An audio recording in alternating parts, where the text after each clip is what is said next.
Yes, muted. Thank you. Hello. Thank you for catching that. Sorry, I was checking my audio stuff because... Phone, don't be stupid. Okay, sorry for the scuff. Today is a rough day. But yeah, how are you doing? Let me just move this window right here. And lower the volume in my headphones a little bit. Yeah. But yeah, today we'll be covering Death and Faeology, I hope I pronounced that correctly, by Mushroomallows. And this is a game that I've been wanting to play, but also one of those games that I haven't had time to play. So yeah, this is the... Wait. No, I forgot to change the title! Wait, no! Oh my god, sorry. It's a scuff kind of day. Things are not going well for me today. So expect scuff. Wait. Let me change the title. And okay. Okay, that should work. I hope that changed the stream info. Sheesh, I am going through it today. Oh. Alright. I think that should change the stream information. Let me just double check. Oh. Wait.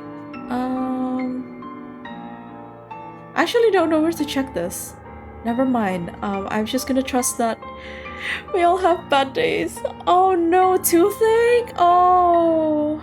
I'm sorry to hear toothaches are terrible. Will you be able to get that looked into soon? I hope that it doesn't hurt too much. But yes, as I was saying, I was just introducing the game, but oh my god, today is not my day, I will say. And we're here with the Death and Faeology prologue and demo. I just realized I forgot to link the game. Let me see if I can do that real quick. Okay. Oh, I need to open my browser.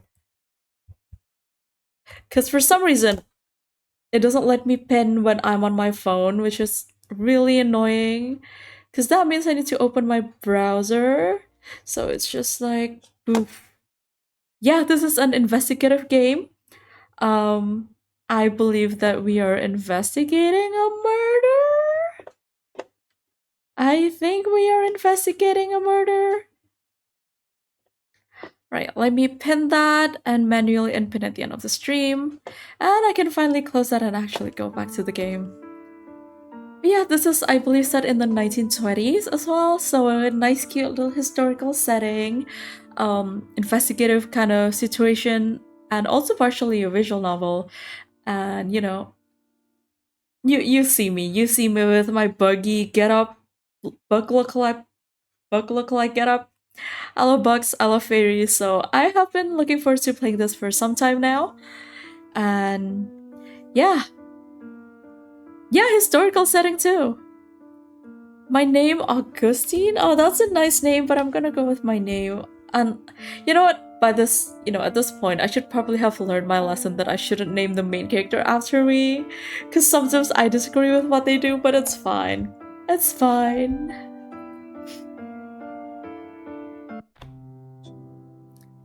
Oh, okay. I will say really cute UI. Actually, I want to see the UI. Okay, that's the UI. Yeah, really cute UI. Nice little background. Okay. Grading first year assignments can be such an exercise in patience. Whoa, that sound. Oh, the pencil scratching noises. I actually really like that. Okay, little cute touches like that.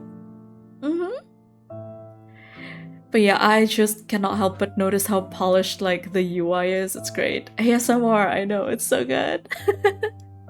I ought to remind myself that Faeology is a relatively recent science, only a couple decades old. This university, the only Faeology university in the whole universe, was just finished being built in 1905. Oh my god, wait, look in the background. They have like a little bank club like I do. Nice. This is my table now. It's still barely acknowledged in the academic field. More importantly, I've got to keep in mind that children inherit their parents' prejudices and misconception. The human world has formed its own notions of fairies. Alas, I find myself unable to suppress a big sigh every time I read references to poisoned apples ushering princesses into eternal sleep. Oh no! A reference to the Cottingley fairies is one I can understand since it was quite a sensation not too long ago. Although it would be clear in the eyes of a renowned Faeologist that the photographs are mere imitations. A pity that Sir Doyle was taken in by it. I had to take a break. The grading session today has taken me quite a tangent. My beloved Oz. Oh, look at that. That's such a cute fairy. Little buggy. Really pretty wings. Oh, 6 wings instead of 4. Okay. I suppose having a fairy companion does give one an advantage in identifying genuine fairies. I'd say a break is in order, wouldn't you, Oz? Oz responds through trails that I've learned to interpret over the decades I've known them. Slay! Slay corset fairy, yeah. But it is really pretty. Wait, okay, they have 6 legs, so still insectoid. The Cottingley fairies again? Oh my god, I love how the little guy emotes. That's so cool, Oz. Yes, and Princess's eternal slumber to do poison apples. We don't care much for human princesses, but making poison apples is rather an easy feat. Shall I turn one of them into a toad in front of the whole class to show that Faefolk is capable of more than that? At the same time, showing them that not all fairies are a friendly bunch. Wait, you know what? I should bring out my little moth companion, actually. Right? Oh. No, not turn into a fairy myself. My bad. How do I summon my little guy? I don't remember. No, I don't remember how to summon my little guy. Wait. Wait. Yes. Thank you for the mini moth. I forgot my gesture. Oh, it's literally just that. Okay. Oh, that didn't work? Okay, there we go. Alright. At the same time, showing that not all fairies are a friendly bunch. I can't help but chuckle at the thought of that. I believe some might just quit that same day if you do that. Besides, if other Faeologists get hold of your existence, who knows what they'll do to you. Chances are high those people will try to pin you to a corkboard and vivisect you. I will never let that happen. I've always appreciated you pursuing Faeology to ensure that. This is the least that I could do. We've known each other since I was 7. You've saved me countless times since then. Well, you could have let me bled to death when you found me. I would never. Although, okay, implications that they bleed, very interesting. I wonder if they bleed more like insects or more like, mammals with red blood and that. I don't think they would. I mean, they seem pretty insectoid at this point. So I would probably assume it's gonna have like clear or green kind of quote-unquote blood. But interesting, okay. I can hear a delightful melody of chirps laced with a touch of whimsy which makes me feel just a tad fizzy. It seems that even the laugh of a fairy possesses some magical quality. While you're on a break, isn't there something else on your agenda this afternoon? Right, Mr. Henkel's letter.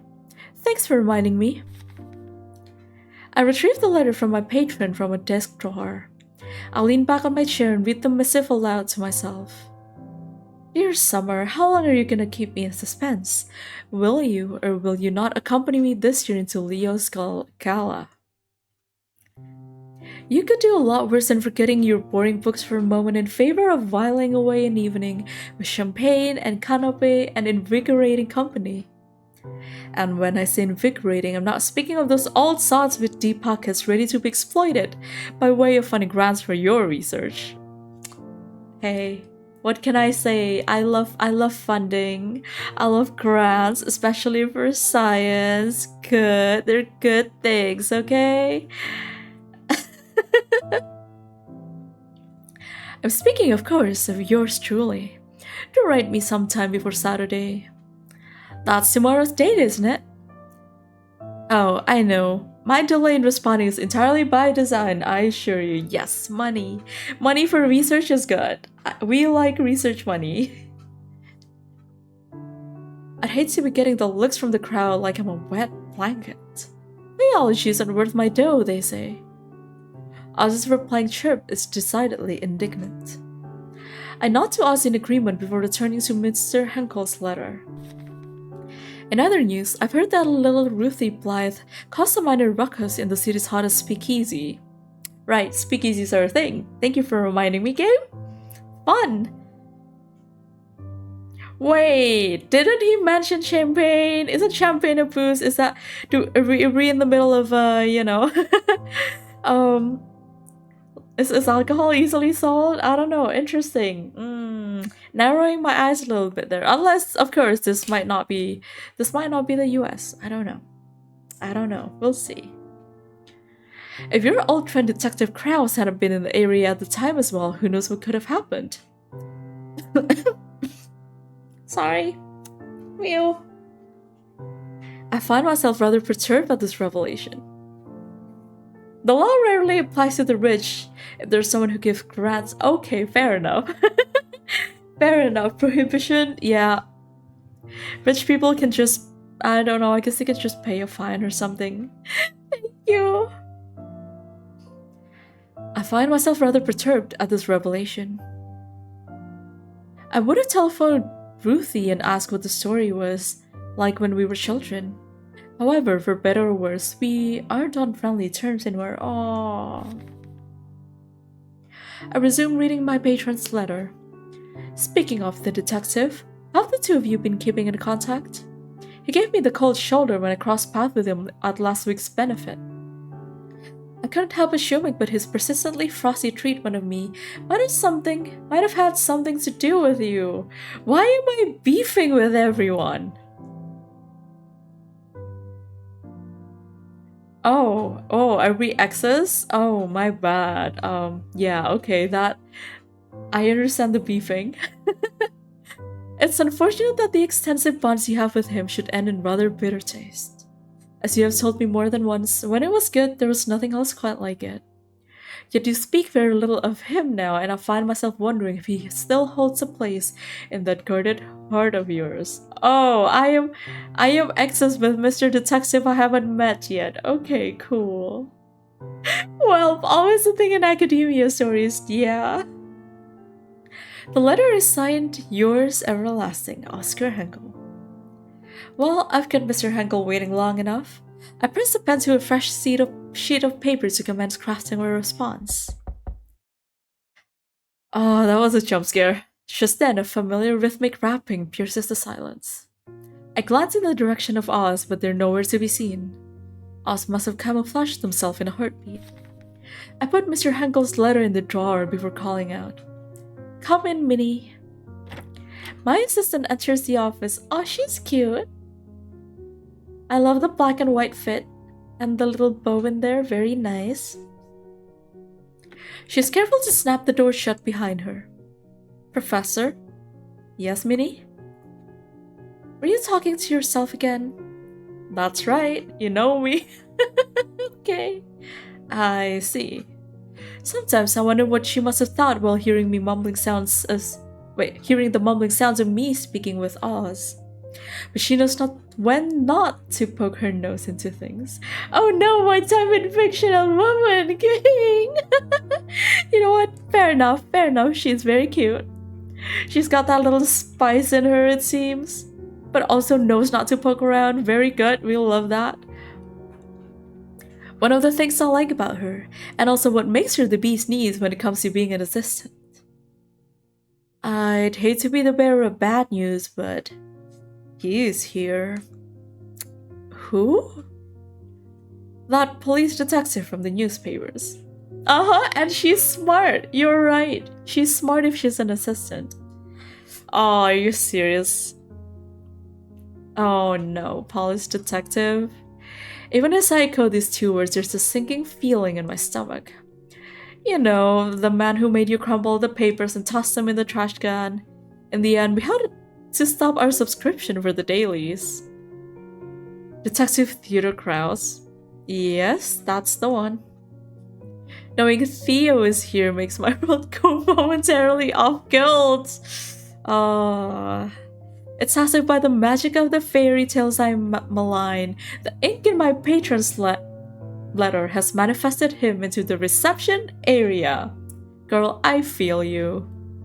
Can't you tell him I'm out delivering a lecture in the far side of campus or something? That depends. Is a lie like that gonna deter this man? An astute question. She truly is wise beyond her years. Probably not. He'd happily traverse the entire campus just to torment me, I'm guessing. Alright, let him in.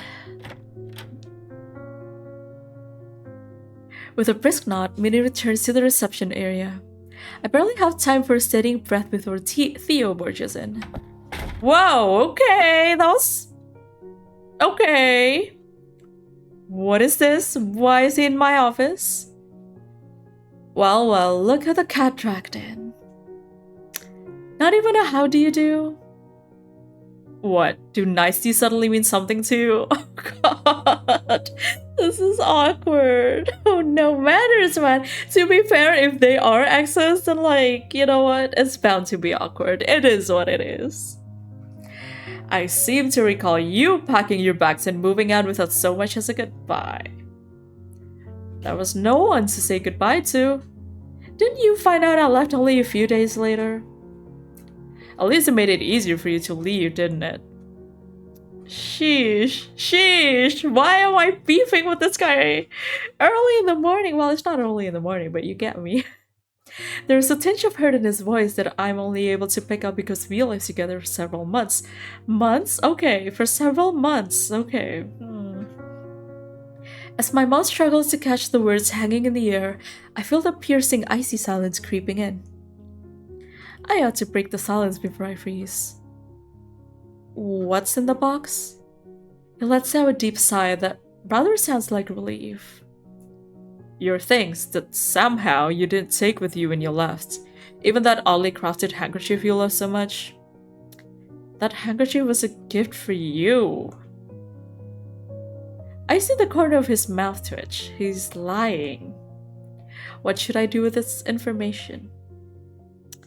I'll just open the box, you know. I quickly stretch out my hand to the box, yet he is just as fast in catching my wrist before I can open. Then why give it to me? Then why did you give it to me if you don't want me to open this, sir? Fine. I withdraw my hand from his grip swiftly, like a startled bird soaring into the sky. Manners, man. Flash your police badge first. I don't think he's on police business here. Let me just say that. I don't think he's on police business here. That really caught me off guard. I'd forgotten what his hand feels like. MC Summer, Game Summer. You are making me say embarrassing things about my fictional ex. I was only kidding. Although you really haven't changed much, have you? You just went straight for it. What was I supposed to do? You gave me a box. It's already partially open. Like, what do you want me to do, man? Of course I'm gonna open it. Of course I'm gonna open it. What? And you told me it was my items? Like, okay. You know, and this is my office. It's been barely 5 minutes, I know. It sounds amused and slightly pleased, as if he just confirmed the accuracy of one of his deductions. At the very least, it's not intern summer checking someone out for 5 minutes in a cafe. Oh no! No, that one was something. Neither have you. I threw all of it away right after you vanished. He says with a subtle squint in his left eye, another lying television. I find it really funny that like he's detective and we're like, nope, this guy's lying. This guy's lying again. It's like for a detective, he's not very good at like keeping his thoughts to himself, keeping his secrets, you know? I don't know. I can't help but sigh at his antics. Of course you did. So what's really in the box? Wanna take a guess? I do have an idea. Knowing him, he'd sooner face the whole Al Capone gang by himself and take their bullets before coming to visit me. This must be way more important than our poignant history. Case evidence? I've seen boxes like these ones before, but never one quite so large. This is much better. Good going, Professor Summer. Is this a cold-hearted man being warmed up by the woman of his life? More like, I think this woman in his life just kind of ruined his vibe. although, I don't know, second chances? Are we into that? Are we into second chances kind of romance stories, you know? I'm just saying. It's a really big case, isn't it? He nods. The biggest of my career. And to come to me of all people, you must be at your wit's end about this. He looks away as though trying to hide how galling the circumstances at hand are. I mean, your main viewership was like that? Okay. I mean, honestly, good taste. I do love me like a good second chance kind of story. Romance, you know? It could be cute. Truth be told, I'd rather face the whole Al Capone gang and take their bullets than have to see you again. That's literally what I said. Oh my god. Gee, that stings a little. So why would you... Hold on a minute. You think this has some sort of connection to fairies? Okay, so man, I know. He flicks his tongue in exasperation. Oh my, it seems I've hit the bullseye. We stopped talking about fairies at some point when we were still together. Those talks always led to a heated discussion and then into arguments because nothing I could say could change his skepticism towards mystical beings. Dude, at least try to take an interest in my interests, entertain me a little bit, you know? Especially when like your professor partner is into something, studying something, at least have a little interest, you know? I don't know, like... Man, for it to like devolve into an argument every time, I don't know, that doesn't sound like good communication skills. This is certainly the chance to tease him about it, though it might be unwise considering the emotional peril he must have gone through to get here.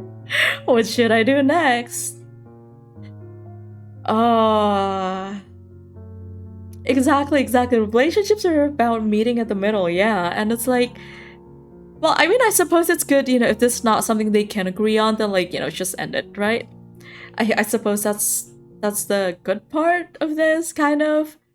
But yeah, for it to be an argument every time, I don't know, that's not exactly, you know, the kind of sign I want.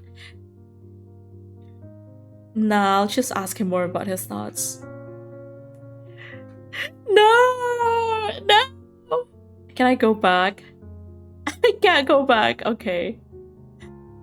Wait, there's no history? Oh, come on. There is genuinely no history. No! I missed 2 lines. He sighs. You're right. As difficult it is to admit, the things you've told me before about fairies and whatnot might have helped to make sense of this case. But I have to say, for the sake of my sanity, I still don't believe they exist. Fair enough. He appears pleasantly surprised by my answer, as though he was expecting a quarrel right around the corner. Little did he know, I've learned that it's moot to try and explain the otherworldly beings to him. Oh, they're still beefing. So, what makes this case so significant? Why do you think it relates to fairies? Are you even allowed to tell me? I hear the sound of a chuckle under the breath like a bolt from the blue. For a brief moment, his gaze on mine seems to revert how it used to be, until the seriousness returns to his face. First things first, since I am leading the investigation, I do have some discretion on what details to divulge and to who. That is, if the confidant can bring value to the investigation.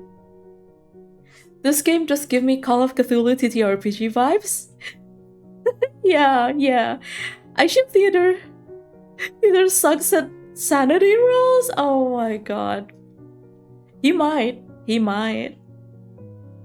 I feel like, if he's this insistent about them not existing, I don't know, like, when there is proof otherwise, would he just crash out or something? I don't know.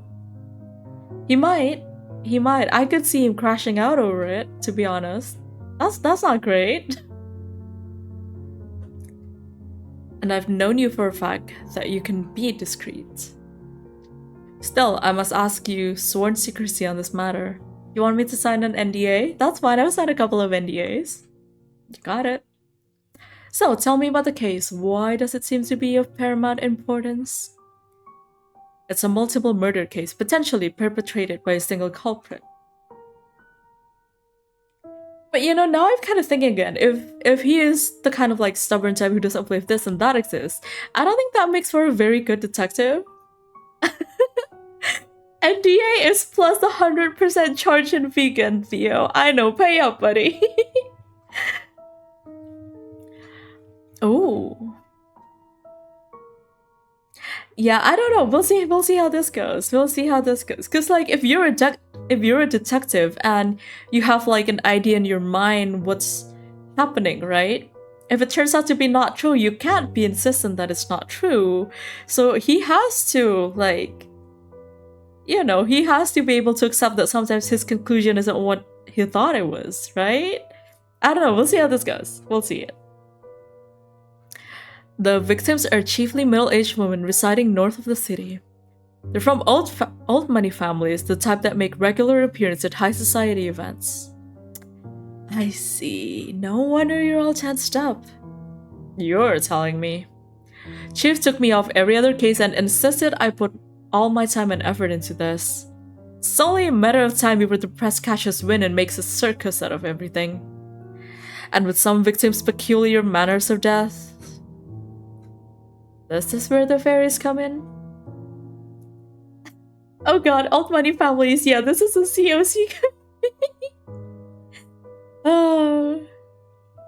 Hey, I mean, if you look at it a certain way, I mean, in this world, like, people don't really know about, like, fairies. Would you say, if they're, like, an unknowable creature, would they be, like, a cosmic horror kind of situation? It could be, right? He silently stares and then sighs. I swear, I must be losing my mind. You've got this. Now he draws in a long, deep breath. 3 of the victims had a manner of death that the unit has never seen or heard of before. The strangest case is one where the body seemingly hardened into bony tissue overnight. Her corpse almost looked like a carved wooden statue. Oh, I've heard something like that before. Of course you have. I frowned at him. Don't start now! You came to me for help! So don't be stupid. Thank you. Okay? Don't be stupid. Don't do this. If you want my help, treat me with a little respect, sir. Thank you. He clears his throat abashedly. Without finding out what's caused Steve's death, and more importantly who did this, the press could spin the stories out of control. I don't want to imagine the look on the victims' family faces if and when the papers are making rows of this poor woman's death. NDA fee isn't even paid yet! I don't think I'm getting paid anyway. I generally don't think like I'm getting paid at all. Am I getting paid? Where's the money? I don't see it. I'm practically working for free here. For my ex, too! Like, oh my god, worst case scenario! Besides, what kind of depraved sick bastards go around murdering women in such a way? The city is already running on fumes, crimes becoming more rampant day by day. Okay, blame that on your government. Don't complain to me. I'm trying to help with the education sector, okay? People shouldn't have to look over their shoulder every night. It's no way to live. Yeah, and I'm a professor, I'm not an investigator. I'm supposed to go and have a party with champagne and stuff with the patron. Even as he laughs us into silence, I say nothing. It's not just the city, the rise in crime is bleeding him dry too. Yet I am unsure of what words could soothe those who are fighting in the front line. I've never been where they are. The frown lines between his eyebrows grow deeper. You know, considering the victims' backgrounds, having those murders being exaggerated in papers would pressure the families to insist on closing the case as soon as possible, no matter the cost. No matter who's to blame. Yeah, you're right. Innocent people are going to bear the brunt of this. It's a terrible situation. I feel my stomach churning, my arms crossed on instinct trying to hold my own disquietude in place. Is there anything you can do? I'm just one man. Try as I might, I can't keep those rotten police brass from lining their pockets. Nothing but a pack of lowlifes in high places. You know what? Real. He's a real one for that. Of course they will line their pockets with a little extra cash, you know? Of course. Classic. He exhaled sharply, his voice laced with contempt. Then he fell into silence yet again. Similarly, words seem to have abandoned me, as I can't shake this feeling of helplessness crawling under my skin. After a minute, he meets my eye once more. Bad partner, but good government worker, you know what? Yeah. That's kind of funny when you put it that way, but yeah. Well, you're a good listener. Better than most. He curls his lip into almost a smile. I don't mind at all. Thanks. He clears his throat once more. Alright, let's get down to brass tacks. This box includes case files, crime scene photos, a couple of blood samples which I was able to request to bring to you, and several other pieces of evidence. Other than the strange manner of death I've said, forensics was puzzled too by the blood samples. How so? One of them doesn't contain iron. Ooh. Ooh. Interesting. That is interesting. I mean, I don't know how they're gonna handle fairies here yet since we haven't, gotten into the game. But, I believe it is believed that fairies don't like iron. They do not like it. They do not want to touch it. It hurts them or something, right? So that is fascinating. Nothing surprises you, does it? Well, about this peculiarity, I'd bring up something from my fairy books, but you always find a way to deny it. You're right about that. I'm still investigating the possibility of unknown drugs or poison that somehow caused these oddities, but I'd be a fool not to go after my hunches and look into all possibilities. Yes, Death and Faeology. I've been looking forward to this one, Jason. Welcome. Yeah, they don't like iron, they don't like things that you can smith. It's the Thai guy. Oh. Hellos. What about robbery? It's ruled out. No fingerprints, no evidence of breaking, and nothing had been stolen. Oh, nothing had been stolen. I am indeed the Thai guy. Oh, posture check. I was not shrimping, but I'm gonna have some water. I think I need that water. But a reminder for everyone else to hydrate as well. Oh, hello, money. Hi. How's it going, everyone? I hope your weekend's going well. Oh, pat-pats. Okay, we can have the pat-pats. Gotta water thyself a lot for VNs. Definitely, especially VNs. A lot of reading, a lot of different voices. I'm not really good with lower voice, so I'm gonna need a lot of water. And motives? Revenge? We're still interviewing the city elites, looking for possible motives. But it takes time, you know how it is. Oh, another water! Thank you, Yummy! Thank you so much for the water redeem, and hi! Okay, 2 sips of water. Oh, that felt nice. Wait, I can do hi. I can wave at y'all. I think, right? I don't know if that worked. I think I should do this. Wait. Hi. Yes, hi. Okay. Yes, of course, they're very busy. Of course, they are very busy, hanging out on their yachts, going on fancy parties. Yes, Little Moth says hi. This is my fairy companion, Little Moth. Yeah, it's perfect for this, right? It's so perfect for this. Look at this guy. This is my little fairy companion. Not really a fairy, but still. Yes.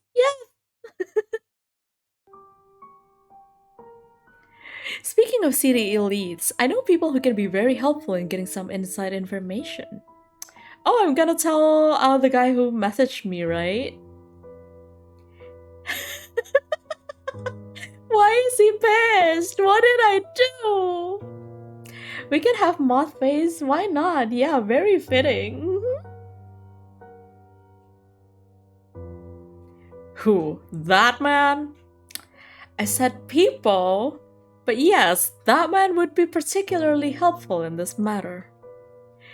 He scoffs brazenly and doesn't even try to hide it. Why do you hate this guy so much? I haven't even met him. Even at the first meeting with Mr. Henkel, there was some inexplicable tension between the two. Theo said something about Mr. Henkel feeling off and always hated it whenever I had something to do with him. I know, man's got beef, hey. I haven't even met the other guy. Calm down, dude. I know you're my ex and everything, but chill out for a little bit, yeah? Yowie? Old man Yowie? Are we getting old man Yowie? Though it might just be jealousy in disguise. Oh. Okay. You know I'm right. Even if he's barely in the newspapers, he's most likely a pinnacle of high society. And I don't think he'll mind if I ask him a few things about this. Old man Yowie, where? Oh no! Pippin, Theodore, and Henkel? Mr. Henkel? I guess? I don't know. We'll see how this goes. It could be like enemies to lovers kind of situation. I'm sorry, this is getting out of pocket. Why, of course, he's always got a soft spot for you. Hell, he's probably carrying a torch for you for a long time, judging by the way he follows you everywhere. Well, he happened to be interested in Faeology and has a lot of money to allow his development. Like, I'm not one to complain about research funds. Oh, little Theo is jealous. We're not even dating anymore. What's your problem? Already writing fanfics even though it's still a demo? You know what? I bet Mushroomallow would love that. The more fanfics there are, the better, right? It's a soft marketing thing. I think that would make them. I think some fan art would make them happy. Look at you, all ready to defend him. What? Are you two an item now? What? Dude! Hey, First of all, why do you care? Second of all, aren't you being a little bit too aggressive right now? Come on. Come on.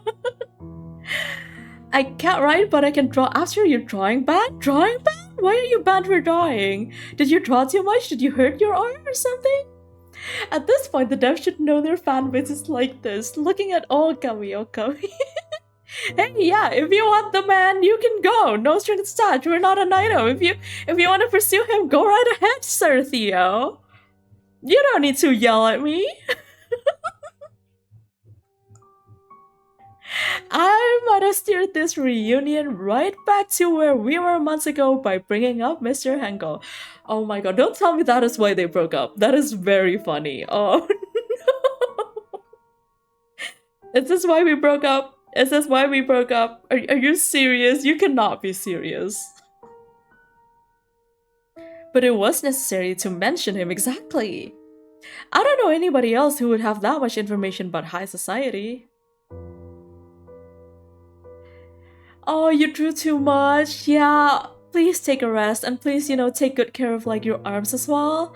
If possible, I would suggest do like some basic stretches and just upper body, exercises, you know? Do take care, King. Okay. I will also learn to teleport and flick you on the forehead if you hurt your arms.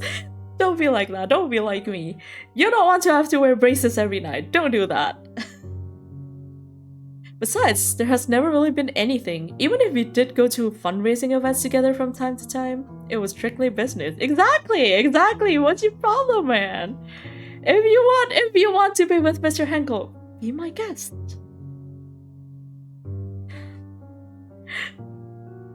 Yet again, Theo seems to lose his reason whenever we talk about Mr. Henkel. I don't have the time or energy to argue with him. Exactly. What should I do? I don't think any of these are gonna help, you see. I don't think he has his, you know, we've seen him and his disbelief and skepticism regarding fairies. He never changed his mind. We argued so much that we just gave up arguing. He's not gonna change his mind about whatever the hell he thinks is going on, but with me and Mr. Henkel, I don't think so. Why can't we have a change topic option? I don't know.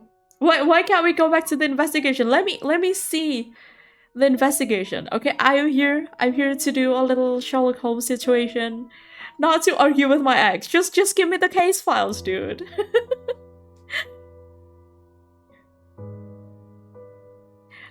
I don't need to tell him what my relationship is. Doesn't matter. We're not dating anymore. And you came here despite everything. You knew you've got to do whatever it takes to solve this case, so do it. He is taken aback by what I said and plunges into his own thoughts. I swear, one of these days, you'll be the end of me. Fine. Just make sure he can't keep it under his hat. I sigh in relief. I will. While we're on the subject of useful allies, you mentioned before about blood that doesn't contain iron. I can take the blood sample to the university's chemist. She's good at what she does. And she's from a rich family. She might know some of the victims or their families at least. But trust your judgment. I don't know if you do, man. I don't know if you do. You can say that, at least in a business setting, but you have not trusted my judgment in a while now. Ooh, I like the music ramping up here. I will say very nice soundtrack. I love the piano soundtrack. Really good. Sorry, getting a little bit distracted there. I take it this is you agreeing to help with the case. That's right. Your life's at stake. Well, I care more about the innocent lives, to be honest. Like, you know, people being blamed for deaths they did not cause. But that's fine. You can take it however you wish, sir. He let out a soft smile as though in quiet agreement with what I said. Thank you. At least you can say thank you. Thank you. Well, if you think it'll be helpful, you can even ask the people you mentioned what they know using the evidence items. But the case files are for your eyes only. Understood. He has fallen silent somehow, leaving an uncomfortable hush in the air once more. Suddenly, a realization comes to mind. Does this mean you'd be willing to hear about fairies? And about Faeology? That depends. If this was indeed fairy doings, and if through your investigation you can provide solid theories on 3 things: the culprit, their methods of murder, and their motives. Supported by evidence, of course. I'm sticking with the idea that there's a logical explanation. An earthly one, for now. What makes you think fairies are not earthly too? Maybe maybe they just don't like being in front of people, you know? The fact that, our little fairy Oz can camouflage, that kind of implies that normal people can see them. So what makes you think they're not earthly? Ace Attorney court music plays. But fine, I'll humor you. Fair enough. I'd wager that no. We have approximately 24 hours to get some sort of answer. 24 hours? Brother! Couldn't you have come faster? What do you mean I've only got 24 hours? Do you know how long it takes to get blood work done? Huh? Fine, you know what? I don't want to argue with this guy. I'd wager that you know we have approximately 24 hours to get some sort of an answer that makes sense. Bro, do the cars travel at light speed or what? I know, and this is the 1920s. I don't think they even travel like fast. I guess it would travel kind of fast, but not like modern car fast, right? Oh, thank you for the pat pat, Sheena. Wait, let me add that second pat pat there. Okay. While you're investigating this lead, I'll look further into unusual drugs and poisons. How about it, Faeologists? Do you dare take on this challenge? I already said I'd help you. I'll help even without being challenged. Yeah, I'll still help you, you know. Thank you, Sheena! Thank you so much for passing by and saying hi, and also giving me a little pat pat. I do appreciate that. And you too, I hope you have a good rest of the day. Of course I know. Well, if you need anything from me, you can just ring me. Very well. But you need to promise that you'll not just hear me out, but also keep an open mind on fairy topics if I succeed in what you ask. Oh, posture check. You actually caught me shrimping on that one. Good job. And water, of course, a reminder for everyone else to hydrate. And thank you for the hydrate redeem. I probably need it.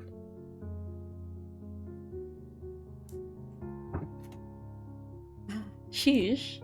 Oh, I forgot my bug. Here's my bug. I promise. But I can't promise not to scoff from time to time. This is why we're exes. I'm so sorry. I'm so sorry. I need to rub it in a little bit, you know? That's good enough. I ought to get going. Maybe this will be an opportunity for you to increase Faeology's credibility in the eyes of academics. I'm surprised. I'm actually kind of surprised he said that. Because I kind of didn't think he would care, but yeah, maybe. Seems like some detective has been following the tiny part of Faeology in the newspaper. Says you. The one who had to stop the daily paper subscription just because some detective kept getting the headlines.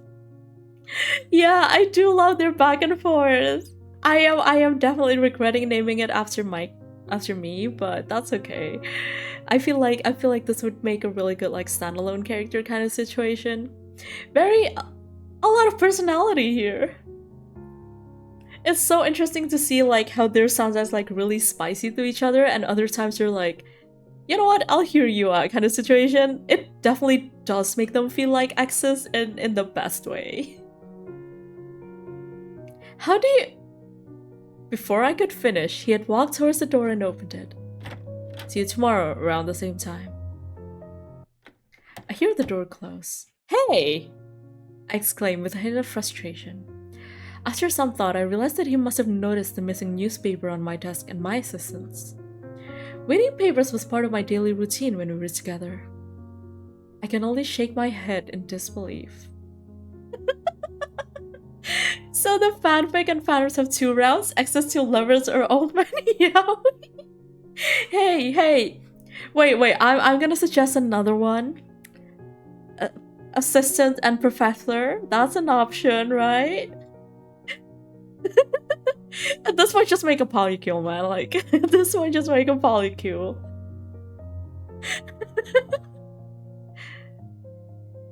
More for everyone. Everyone can hold hands. Everyone can hold hands, yeah. He hasn't changed much either. As I'm reminiscing about the few moments in our past relationship, Oz reveals himself again, now that we're all done. That was quite the reunion. Hi Oz, welcome back. It was quite the reunion indeed. Everyone kisses everyone. He hasn't changed at all, has he? I suppose. Although you don't have an obligation to help him. I know, but I've already agreed. Very well, just don't overwork yourself. Oh, thank you, Oz. I find myself slowly drifting into thoughts. A victim's manner of death, hardening into bony tissue, could be one of the fairy's curses, ossification. If only I could ask Oz whether a fairy was behind this and which one. But it is not that simple. Even if they are my longtime companion, fairies have their own rules about exchanging favors, and they are secretive about their land too. A favor like that doesn't come cheap. At least I'm stocked up on milk and honey for small requests. Speaking of requests, I should get started on a reply to my patron's letter. For some reason, he seems to be more insistent this time that I come with him to the gala. I retrieve a paper and pen and I mumble to myself as I write. Dear Mr. Henkel, I hope your recent forays into high society have proven more fruitful than they have in... Should I be hyperbolic?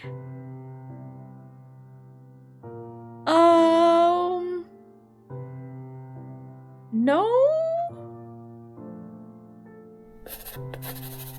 More fruitful than they have in the half or a decade so you've been alive. I don't know, that's kind of rude actually. That's kind of rude. Believe it or not, I have been considering whether the merits of trying to impress the wealthiest folks of the city outweigh the obvious indignities. Yeah. You first brought up the possibility of my accompanying you to the annual Leo's Gala a couple months ago. And I'm still weighing my options. How do I want to play this?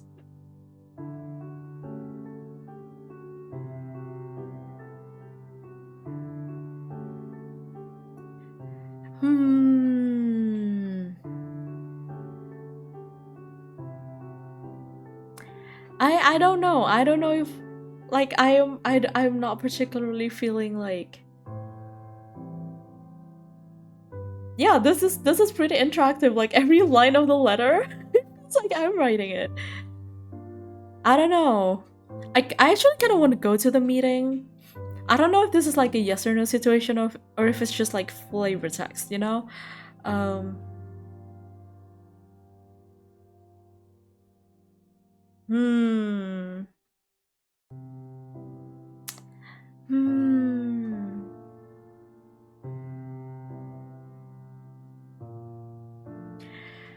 Ooh, this one seems like a yes or no. I might go. Yeah, I might go. Oh, never mind. It's not a yes or no. Okay. You shall know my answer definitively if you find me on your arm on the evening of the event. About Ruthie, I can't say I'm surprised to hear about her latest flirtations with disaster. Since we were both toddlers, she's frequently found herself in trouble. Her fiery personality certainly doesn't help her get out of quarrels. I'd love to telephone her and ask how she's doing, but we drifted apart a long time ago. Nevertheless, I'm glad to hear that Theo was there to smooth things out over for her. Yuri? only if we start actually talking again, right? I've now arrived at the topic of Theo, or Detective Krause, as my patron refers. I suppose his query was meant to uncover whether I still care for Theo.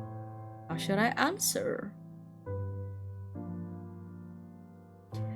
I don't know, I met the guy like 5 minutes ago for like 3 minutes. How do I feel about him? I don't know.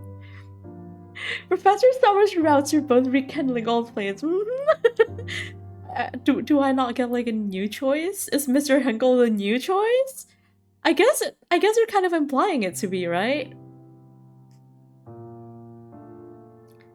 I mean, he feels like a good working partner, but I don't know about the other kind of partner.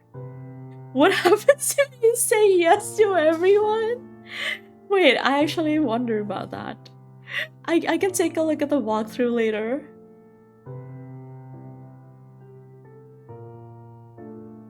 I don't know, I was just trying to think, like,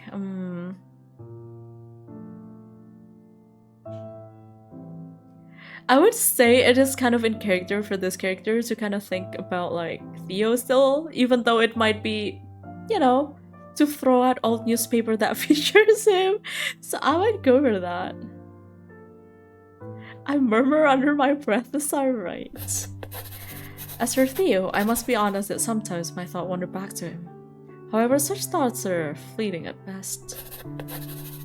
I have not a single moment of regret over the decision to end it. Okay, so you ended it. Oh, right, yeah. I left the house and just never came back. Be you true VN players save every choice? Now I want a blind playthrough. Usually what I do is like go a full blind playthrough. And then after that, I go back and try to maximize my routes, you know? Upon signing off, I sealed the letter with wax. Then I turned toward my trusted Fae. Oz, can I please trouble you with something? You want me to deliver this letter to your patron, don't you? Indeed. Time is of the essence here. As always, please take care not to catch anybody's attention. You'll see it by tomorrow morning, I'm sure. It will be my pleasure. Thank you, Oz. I'm off. I'll see you later today. I watch as Oz flits out of my office window and vanishes. Once the Fae is gone, I call my assistant to office. Yes, Professor? Hold on 1 second. I rifle through the contents of the box. Carefully, I extract the blood samples that Theo mentioned. They appear to be stored in test tubes. Would you mind asking Dr. Wayford to analyze these blood samples? I'll do that, sure. As I hand her the samples to her, I notice that she looks like she wants to say something. Over the 2 years that we have been working together, I've picked up on a few of her tells. What is it, Minnie? How'd it go with the detective? If you don't mind me asking. Oh no, not at all. It's the same as always. There's lingering beef, of course, but we've sort of managed to put it aside for something more important. He's brought me a rather significant case that he suspects might have some supernatural elements, as hard as it was for him to admit. I see your glaring eyes, King. I get you. Oh, good for him. I can't help but grin at her remark. I'm glad I didn't end in a shouting match, at least. Isn't that low of a standard? Isn't that low of a standard? Seriously? Were we shouting in the office before? Oh my god, yeah, good riddance, sheesh. Yeah, me too. I'll deliver the blood samples now, Professor. Thank you, Minnie. The bar is in hell with that couple, yeah! Remembering the conversation about the case, I'm suddenly engulfed by an unexplainable, eerie feeling. I should start the investigation right away. Yes, investigation time! Drag and drop the inventory to the desk. Select item in records, then press icon to open the inspector. Oh wait. Ah? To read the insights you've gathered. Hover the magnifying glass above an evidence to access information and see the details in it. Use black light to see invisible things. That's the best type of couple to watch from afar though. It's good tea. I will say it is very good tea. Oh, also, wait, let me just do that real quick. Fairy's gone and all that, you know. I'll bring them back later, whenever Oz comes back. Read the encyclopedia to gain additional information. Press the button to end the investigation. Alright, desk, record, case file 1, tools. Okay, I'm just gonna take out the tools. Oh, that's huge. Maybe not that one. Oh, my bad. No, thank you. Okay, we can... Wait, what? Name, Audrey Woolridge, age 51 years old. Oh god, papers, please, flashback! Manner of death, hardening into bony tissue. From afar, the corpse looks like a carved wooden statue. Time of death around 1 p.m. Victim profile, an affluent middle-aged woman in the city. Police report. The victim reported hearing strange noises and seeing strange phenomena in the days immediately preceding her death. The interviewing officer suspected, due to the victim's strange behavior, involvement in occult matters. Forensic reports no trace of drug or poisons from what could be extracted from the body. Further autopsy is still in need due to the victim's manner of death. Woolridge. Now that's a familiar name. How do I open the case file? This? Wait, what? Okay.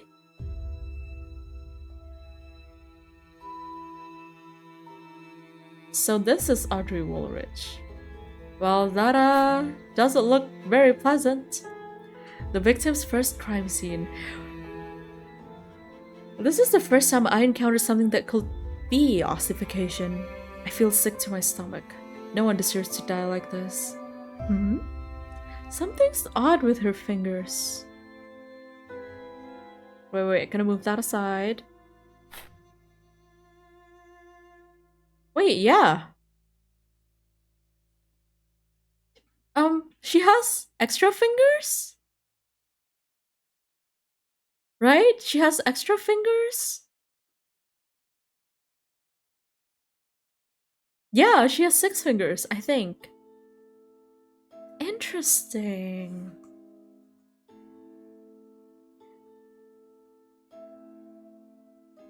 Okay, I'm just gonna put the case file wait, actually, gonna take out the second case file. The face and AI, bro! Oh no! Yeah. Alright.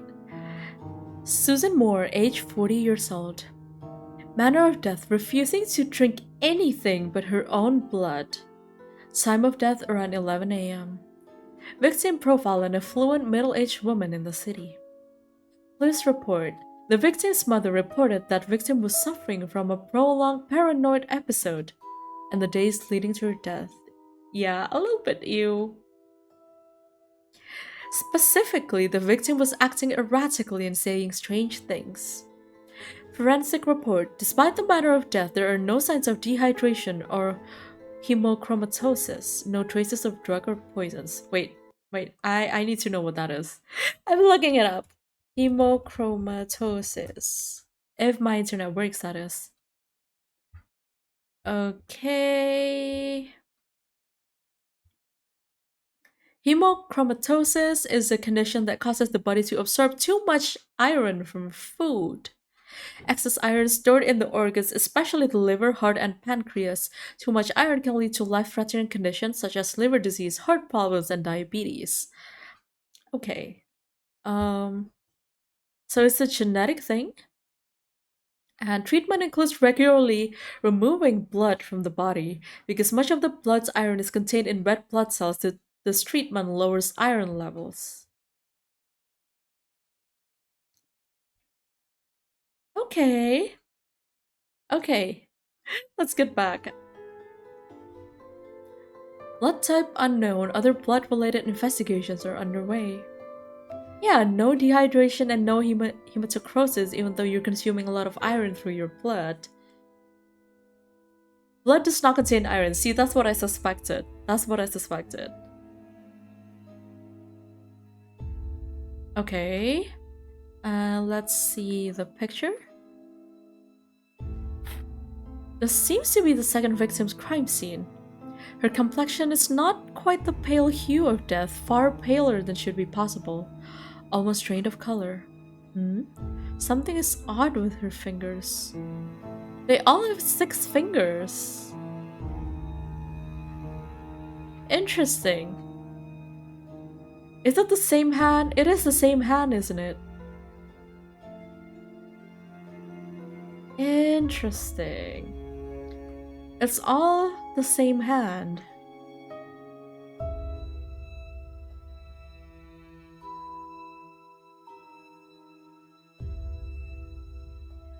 Wait, what does this button do again? Nothing? Okay. Name: Edna Niblett, age 64 years old. Manner of death gnawing on her own fingers down to the bone. Time of death around 10 a.m. Victim profile an affluent middle-aged woman in the city. Yeah. Police report, a friend of the victim reported that she visited the victim's residence to drop off an invitation shortly prior to the victim's death. The friend also wanted to check on the victim's well-being as she had allegedly been acting strangely at a party the night before. According to the friend, she witnessed an emotionally charged conversation between the victim and a young factory girl. However, the friend didn't think much of the interaction at that time. At the crime scene, the invitation card dropped off by the friend was seen close to the victim's corpse and was taken in as evidence. Forensic reports, no trace of drugs or poisons, blood type unknown, other blood-related investigations are underway. Note, blood does not contain iron, so multiple people's blood does not contain iron. Six fingers? Six fingers, yeah! It's the third victim's crime scene. Her fingers. I've seen corpses before, but never like this. There's another strange thing about her fingers. It's just one, right? It's only one arm that has the weird fingers, I think. Is that the invitation? Okay, so you only can get one thing from the images.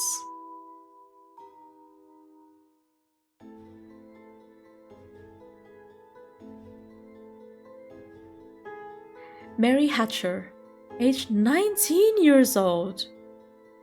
Death from shock due to arsenic poisoning. Time of death around 6 p.m. Victim profile, a young factory girl. Was this the factory girl they had beef with?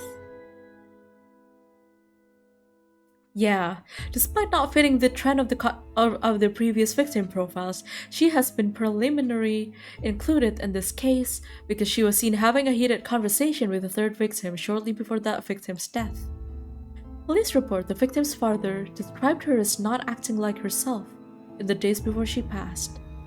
Shortly before her death, the victim visited the police station.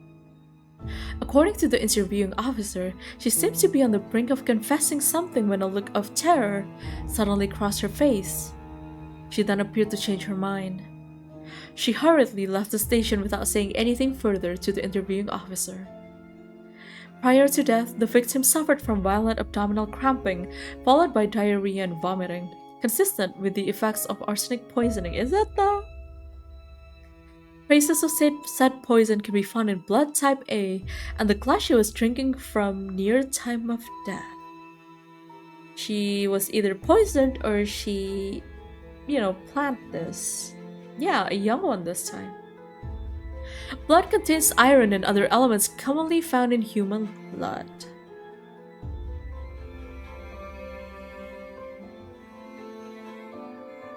She has a normal amount of fingers. This is the fourth victim's crime scene. Poor girl. It's a cruel thing to see youth being stolen so abruptly. Yeah, she has a normal amount of fingers. She's a factory worker though, so they usually die due to work poisoning. That is true, especially with arsenic.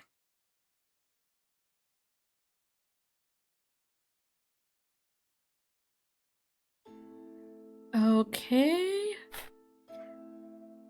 Oh, this middle-aged woman in the colored blouse is the victim. I guess the elderly man in the suit is her father. The elderly woman wearing her cardigan is her mother, I suppose. This bespectacled man, perhaps her brother? This is the second victim, I think? Wait, let me just... Oh. That's not what I meant to do, but okay.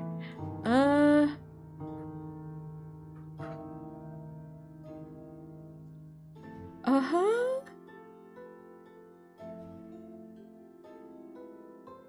Wait, let me just read this again. It's the one with the mention of the mother, is it? Was that the third one? Wait. Whoa, we are in New York! Yeah! We are in New York, okay. Uh-huh. No, this is the friend. Is it the first victim?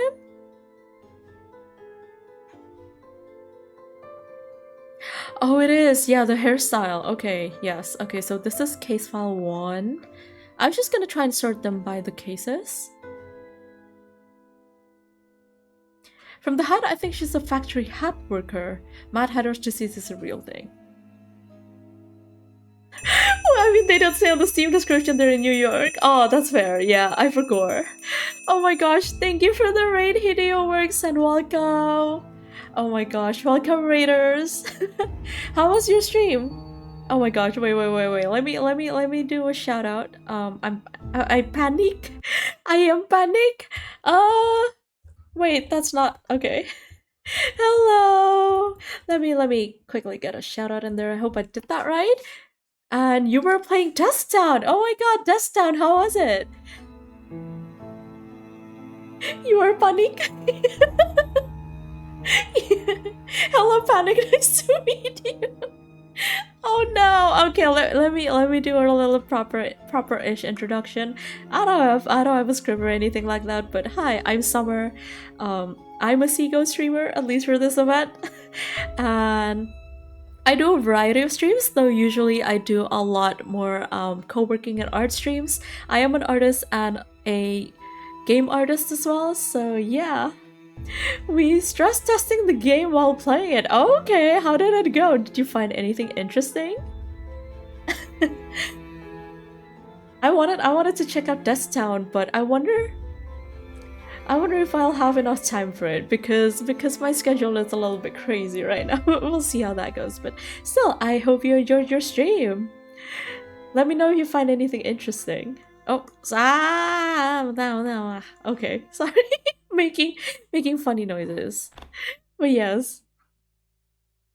But yeah, today I am playing Death and Faeology. It's a investigative game by Mushroomallow, an Indonesian game developer as well. They also made Okami, which is a visual novel. So yeah, we love funny noises. Good to know. But Death Town is very interesting. Lots of good pixel art with historical references. Oh, okay. That is interesting. You know what? I have been collecting like all those little desktop games that you can just kind of let it play while you're co-working and stuff. I love those games so much. I have like a million of those. How is Death and Faeology? Yeah. Okay, so I got invited by my I am a professor here. I got invited by my patron and the guy who's funding my research to come to an event, a gala basically. I kind of don't want to go apparently. Although now I need to, and then my ex, who is a detective, showed up and just hands me a case file and argued with me for a little bit. A professor? I'm just an amateur, sir.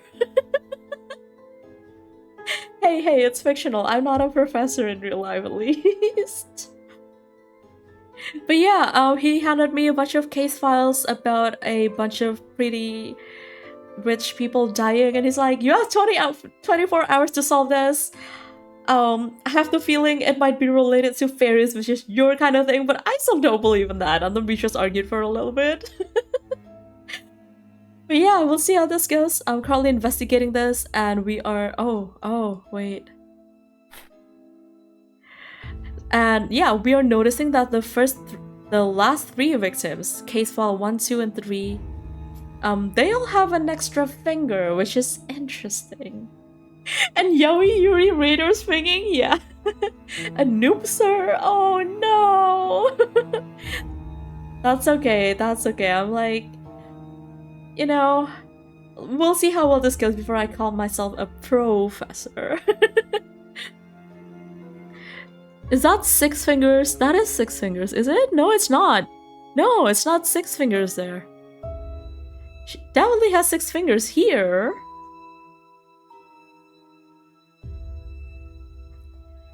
Okay, anything? Oh, I saw something in their hands? Oh, what is that? Do they all have that? No, what is that? What's going on with the dad? Interesting. So there's something on their hands. Let's see what other items there are. Oh, come on, come on. Let me track you. Okay. Let's see. So this middle-aged woman with the pearls is a victim. Well, I'm not zooming in on him, on her. My bad.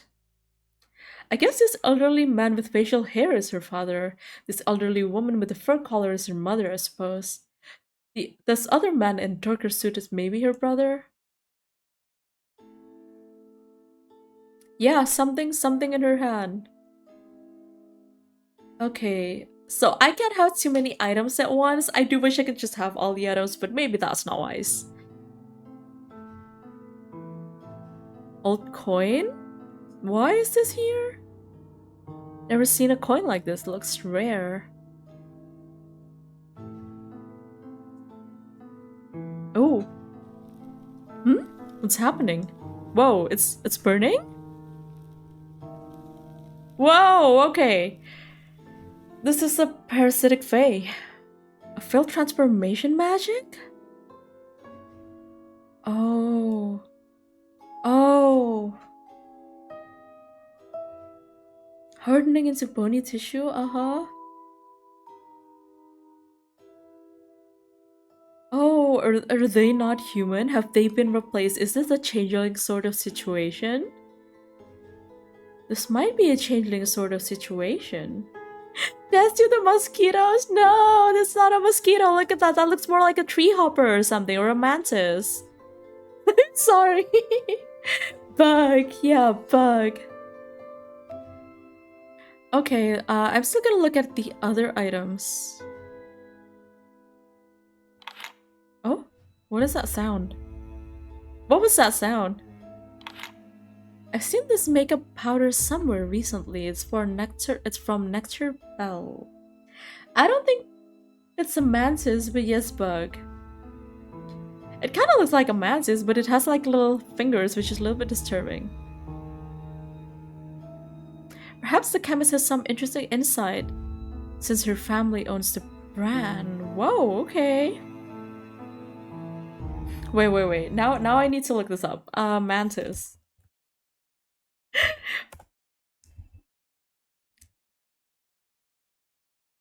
Well, it doesn't have the mantis hands, but grasshopper, something like that. That's what it reminds me of. Oh, it only has 4 limbs though. There's no mistaking it. The structure of the thorax, the antenna curvature, elongated legs, they are exactly the same of the parasitic fae catalog a few months ago. What happened to you, poor fae? Of course, no response is forthcoming. No, wait, I just got it. Okay, it was trying to hide as a coin. It was trying to hide as a coin. Okay.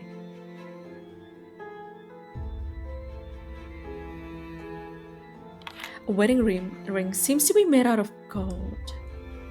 Oh, it's doing that again. What does that mean?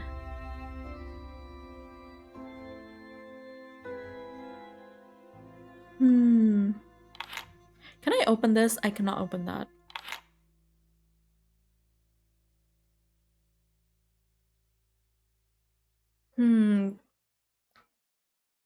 Something supernatural? Yeah. Oh. I don't know what that does though. So I feel like I saw one of them wearing a ring. Wait. Did she have a ring? Yeah, she had a ring. I wonder if it's her ring.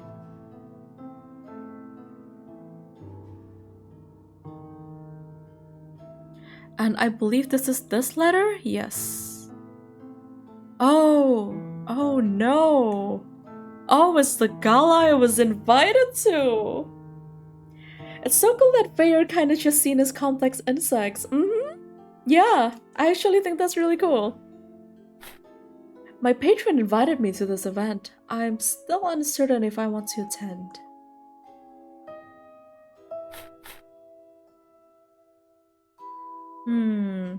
Okay, I'm gonna put that aside. And wait, okay, let's oh. I was trying to. I was trying to. I am fumbling the controls. No. Okay. Fae and insects. Some Faeologists have applied Darwin's theory of natural selection to Faekind by putting them in the same genealogical lines as insects, especially the Lepidoptera group, which includes moths and butterflies. Hey, that's me! Sorry. Wait, I should summon my little fairy moth thing back. Hello? Wait, where is my little moth fairy? Hi, yes, okay, there you go. Welcome back, buddy. Papers, please. I taught you to organize your. Thank you for the mini moth redeem. Wait, do you want a second moth? I can summon a second moth if you like. Wait, where is my moth? This is a very appropriate game for my moths. Oh, that's huge. Gonna move it here. Actually, I'm just gonna put it on my other shoulder. Oh, didn't mean to rotate me. Okay, there we go. Yeah, let the moths free. Uh-huh.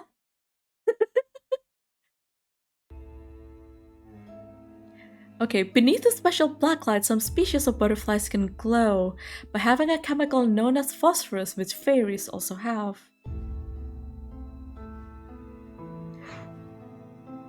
And anything here? Nope. Okay. I love how it goes through the books. Okay.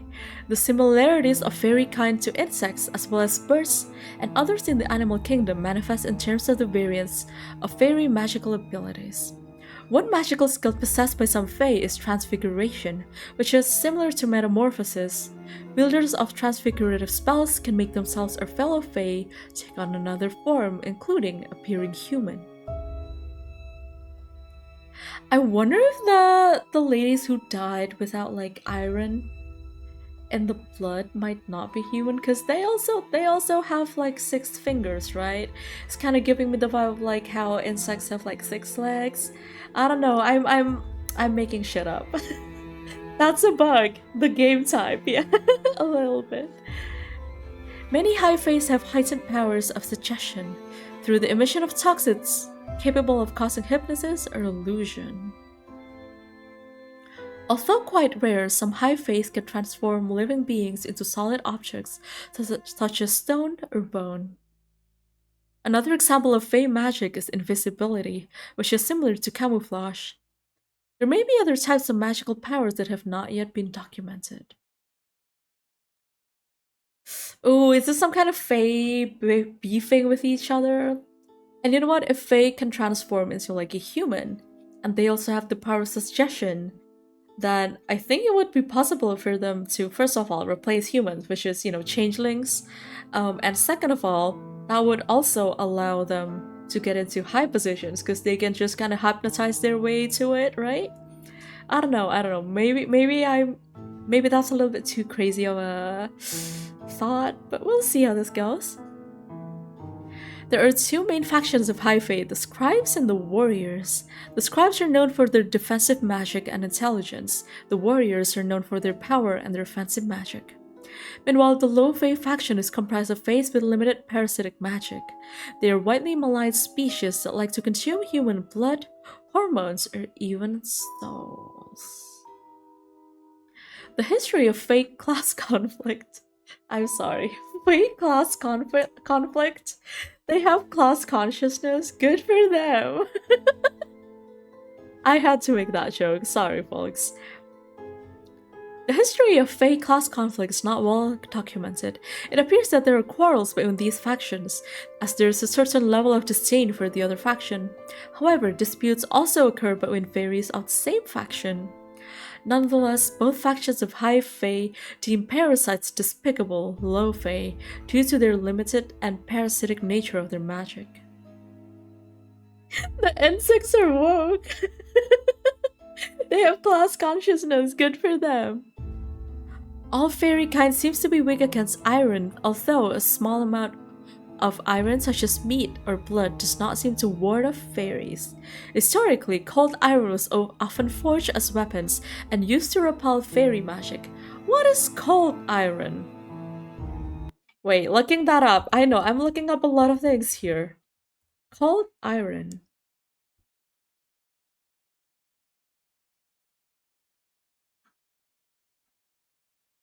Oh, it's just crafted iron. I thought it was like a different kind of iron, but that's fine.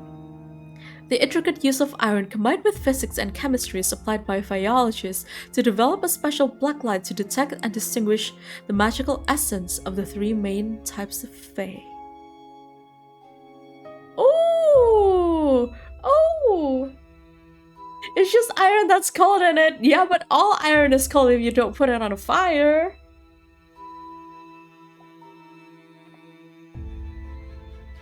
I've been there. Iron that has been in the freezer. I guess. I guess it is cold. Beneath the black light, scribe magic appears blue, warrior magic red, and parasitic magic purple or violet. Sustained black light illumination on an object imbued with fairy magic may reveal intricate details of certain complex spells. So it's a parasitic fae and it was attacked by a warrior? Yeah, warrior magic is red. And the same oh sorry, didn't mean to grab the little. Yeah. Okay. So we know the fae factions that are involved in this. Cold iron is two things. IRL, nothing much. In fiction with faes, it's a special iron infused with magic that is very toxic to faes or something. Depends on each setting probably, but D&D settings, yeah, okay. The scribes are high faes who are capable of expressing benevolence and kindness that is similar to human kindness, and they tend to be friendlier to humans. However, this kindness is only shown in the form of favor exchanges, and they do not go out of their way to help others like a human would. The scribe magic that assists humans is contingent upon the favor humans deliver to them. For example, some scribe fae may use their magic to give blessings to humans who have done a very special favor or boons for them via inheritable invisible markings such as sigils and birthmarks. Okay. Okay, someone is very unhappy with these people with the scribe fairy sigils. These blessings can last through generations. The rumored Fae-touched bloodlines have become wealthy and powerful through the decades they have been favored. However, they may also use their magic as a curse, sometimes even deadly if they feel offended or insulted. Some scribe fairies are also prone to pranks and mischief when they are bored. A favor, if you will. Oh, I'm not well versed in Celtic folklore aside from Fate series, so that's fine, King. It's a silver to the werewolf, if you will. Yeah, I kind of figured that one. Oh, the chemist person is blessed by the Fae. Oh, yeah, the little blue on her hand as well, and the blue color on the wedding ring. Seems to be made out of gold. Okay. The high faes of the warrior faction frequently reside in groups and are territorial. They are protective of their troops and tend to be unfriendly towards outsiders, especially if they come from the scribe faction or a human. They will smite anyone who interferes with their group. Humans entering their territory, even if accidentally, may face elimination through the warrior's offensive magic. This is kind of giving the Seelie and Unseelie Court of Fairies kind of situation, I feel. Favor, oh no, yeah. What constitutes as offensive magic? Oh, is that all? Is that all? Eh? Is it bugging out? Am I bugging out? Is my stylus bugging out? My stylus might be bugging out, yeah. Although fairy warriors typically remain within their own kind and seldom venture beyond the boundaries of the fairy realm, they're known for their aggressive temperament and volatile disposition. Caution is strongly advised when encountering and interacting with these beings. The fourth Fae, game bugs.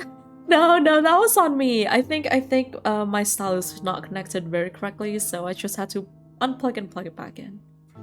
Fairies with limited magic consistently need food off other sources of energy, mostly drained from humans such as blood, hormones, emotions, and life force. However, the mechanisms and rates at which these drainage processes occur are greatly varied. Notable incident: changeling. I knew it!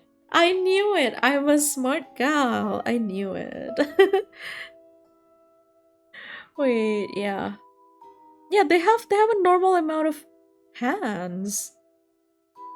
And none of their hands have the little blue light on it, so they are probably changelings. Yeah, somewhat instincts. There are unconfirmed rumors of some high faes like to capture humans and bring them into the fairyland for purposes such as forced reproduction, servitude, ritualized combat for their amusement, and so on. The fairies leave changelings behind to mask their absence. A changeling is composed of several fae, typically of the parasitic type, magically transformed to look almost exactly like an abducted human. So they are fae. By that standard, they are fae. Yeah, changeling is often not far. And I've been suspicious because the number of hands don't really match the picture, right? Like, she also has normal hands here. Due to the complexity of the Fae magic required to create a changelings, the enchantments are almost always ghost-ary. Anomalies common among changelings include the extra finger or an extra toe. Nearby heat conductors such as small metallic objects also have been known to repel or warp the magic, creating changelings. Any metal?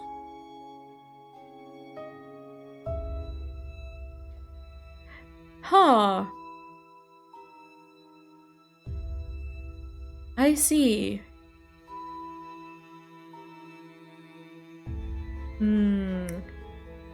Yeah, that's what I was thinking. Is gold included? But also, if it's arsenic, if there's arsenic in the makeup or something, and other heavy metals, that could also affect that, right?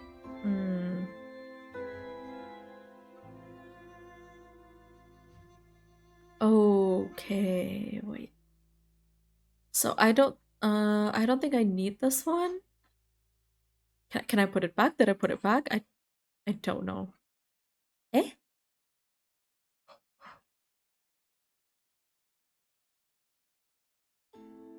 Wait, why are the objects gone? Oh, there they are. I'm gonna put the records. Wait. Okay. Wait, let me try to like put this together, kind of. Yeah, that's the other classic, especially in steampunk settings. Fates represent tradition, nature, folk, so they're opposed by iron and metal, which is industrialization. Oh, that's an angle I've actually never heard of before. So this is probably her ring, and the makeup might be hers?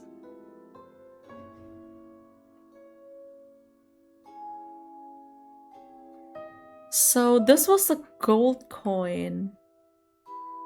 And we've confirmed that... Wait. Who has the marks here? Both of them. Oh yeah, the item positioning is a little bit... it's going a little bit funky, but...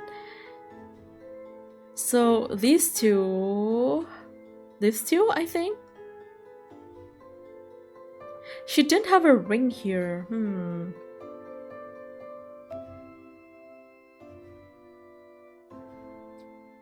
Are these different people? Wait, wrong glasses. Uh-huh.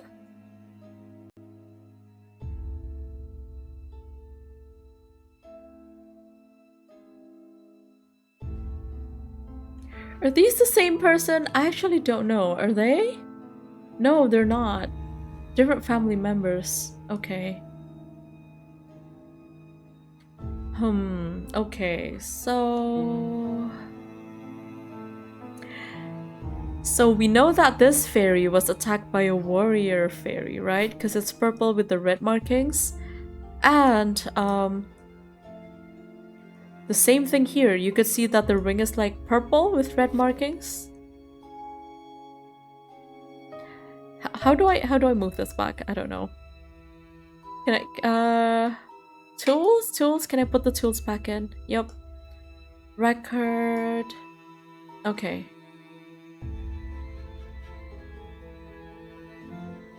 So chronologically, one of them had beef with this lady right here, right? I'm colorblind, so I'll just trust you on the colors. Oh no. Some scientists give it a mystical justification, others more a physics-like explanation. Yeah, definitely. I've seen it, you know, being a part of like Scottish and Irish folklore. But I've never really seen the angle of like industrialization, but that makes sense, I guess. Wait, which was the lady beefing with that? Beefing with the no, Edna Niblet? Case 3, I think. Wait, Dead Fae. Bring it back out. Sorry, I need to read that again, I think.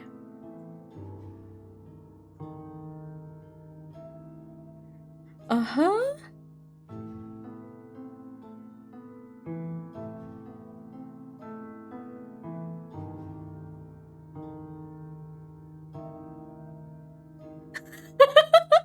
You know what? I was thinking that too, King. Is she named Edna Niblet because she nibbled on her own fingers? Maybe.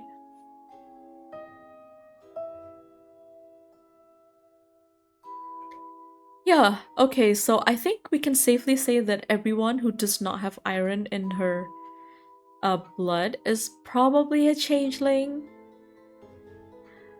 Oh.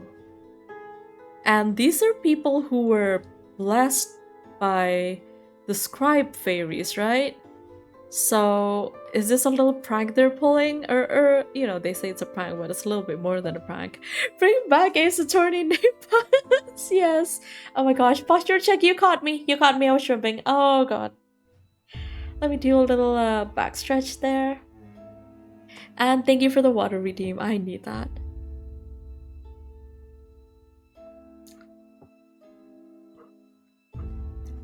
Okay, so they had beef. These two had beef.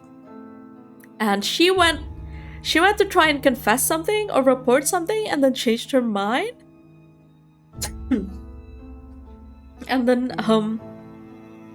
possibly ended her own life. That part is a little bit unsure. But these two are definitely related. This makeup might be hers if it's arsenic. Since I think arsenic makeup existed, right? That is my current guess, even though I'm not completely sure.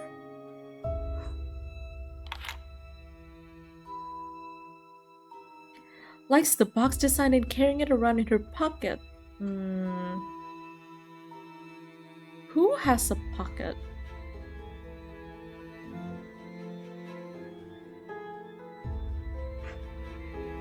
I can't really see their clothes, but I think a lot of clothes back then still had like pockets.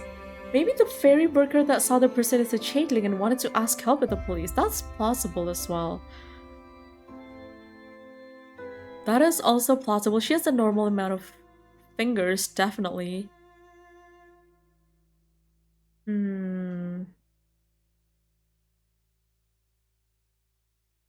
don't know who owns that. This might be a changeling failing to transform, I think.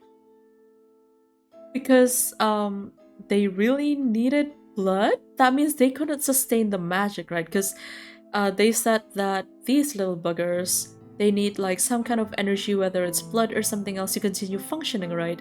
So I think they kind of just ran out of energy. That one might be an accident after a prank.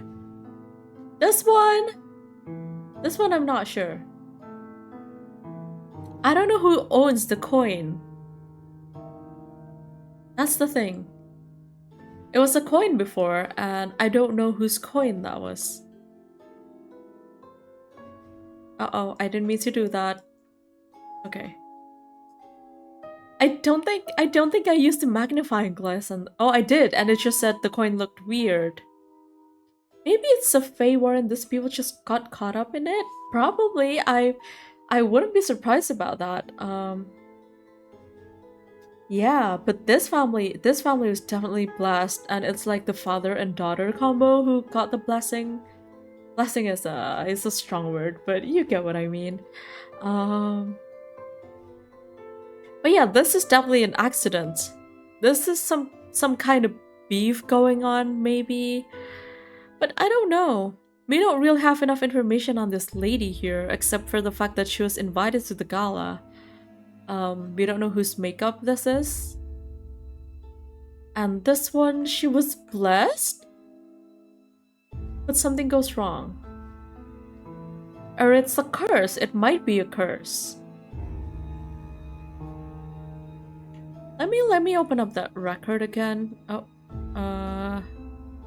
Audrey Woolridge, was it? Yeah.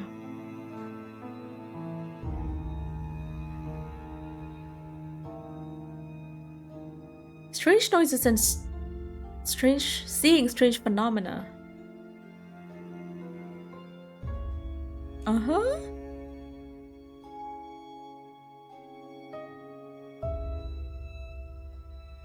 Woolridge. Woolridge. Who is Woolridge? Do we know anyone named Woolridge? What does this button do? I don't know. Wait, I'm gonna check the help thingy again.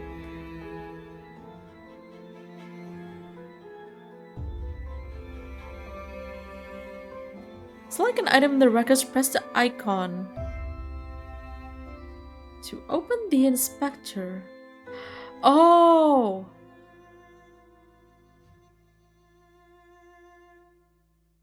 Wait, can I do that? Yes. Okay. Okay. Okay.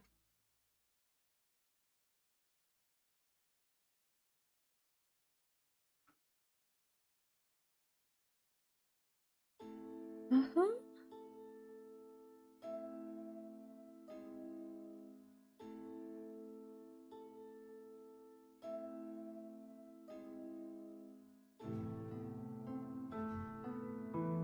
Huh. I don't know. We'll try and finish. Oh, how do I close this? What? Wait, how do I close? Oh my god, I did not see that. Okay. Yeah, it's a new feature. Okay. I am learning, okay? I am not a very good detective, I will say. I might end the investigation now. Let's see. A knock from the door makes me glance up from my desk. I realize the sun has set while I've been absorbed in the investigation. Come in. My assistant enters the office. Dr. Rayford has arrived to drop off the blood samples and she wants to talk to you. Already? Yeah, she's just out the door. I must say I'm pleasantly surprised at her work speed. Alright, send her in. Minnie nods. She returns to the reception area. Dr. Florence Rayford enters. It has only been 3 years since she has worked in this university, but she has proved her more reliability more often than not. Good evening, Professor. Good evening, Doctor. Dr. Rayford hands over the blood samples. She also gives me her lab report. Here you go. Thank you. So, what have you found? The most peculiar thing is that there is no iron in one of the blood samples. I thought we had 2 blood... Wait. So whose blood samples did they pick up? Only one of them, but 2 of the reports said that there was no iron. Only one? Say, is this fairy related? The question prompts me to ask myself, to what extent in the case can I divulge to her? Theo did say that I may ask the patron or her for information using some of the evidence. Although she has knowledge of fairies and their curses, can she handle seeing crime scene photographs? As I return from my thoughts, I notice her voice has taken on a higher pitch. This is so exciting! Why are you— Wait, chat. I might be reading too much into this, but I don't like that she has one hand behind her back. Are you working with the police? Does this mean we'll get better credibility in the eyes of public? Oh my, we're going to be in the newspapers, aren't we? And not on the usual corner spots too! Oh, I can hardly contain myself. It appears she took my silence as a yes. It's good that she's excited about the possibility of advancement for Faeology, but her cheerful disposition can sometimes be rather overstimulating. That jump scared me, I'm not gonna lie. As I'm on cue, a knock on the door arrives to spare me. The specific sound is familiar, more familiar than when my assistant knocks. Special delivery. Mr. Henkel's hands are empty. Finally, we meet Mr. Man! And what, pray, might you be bringing for me? Is it you? Are you the special delivery, Mr. Henkel? If you wish to call me special, then I certainly won't stop you. Hello, Mr. Love Triangle Man, old man. But I did bring a box of huckleberry muffins for your office. Minerva was instantly enamored by their buttery scents. She's currently feasting on them. We can only hope she'll leave a muffin apiece for the rest of us. Oh, hello there, Florence. I didn't expect to see you in the office. Hello, Mr. Henkel. Fancy seeing you here. Although you do have a habit of making this office your sole stop on campus. She chuckles. That's just because this is where all my money went. A well-spent investment nonetheless. He makes a retort. Wait, she makes a retort? He makes a retort at Dr. Rayford, but throws a subtle smile in my direction. How cheeky. So, Florence, what's been occupying your time as of late? She looks at me briefly, possibly wondering whether she should tell him about what she did for me. The usual matters, I suppose. I tried asking your father about you in the last soiree. However, he confessed he didn't have the faintest idea. You must tell me more about your chemical research one of these days. The colorful pursuits of you young academics thrill me to no end. You know I can't share all that much, Mr. Henkel. Unless, of course, you find yourself in the position to become the chemistry department's benefactor, then all the secrets are yours. A more playful giggle escapes her lips this time. I'm afraid I'm all tapped out, financially speaking. Oh, I'm not buying that one, not for a second. He's telling fibs, isn't he, Professor?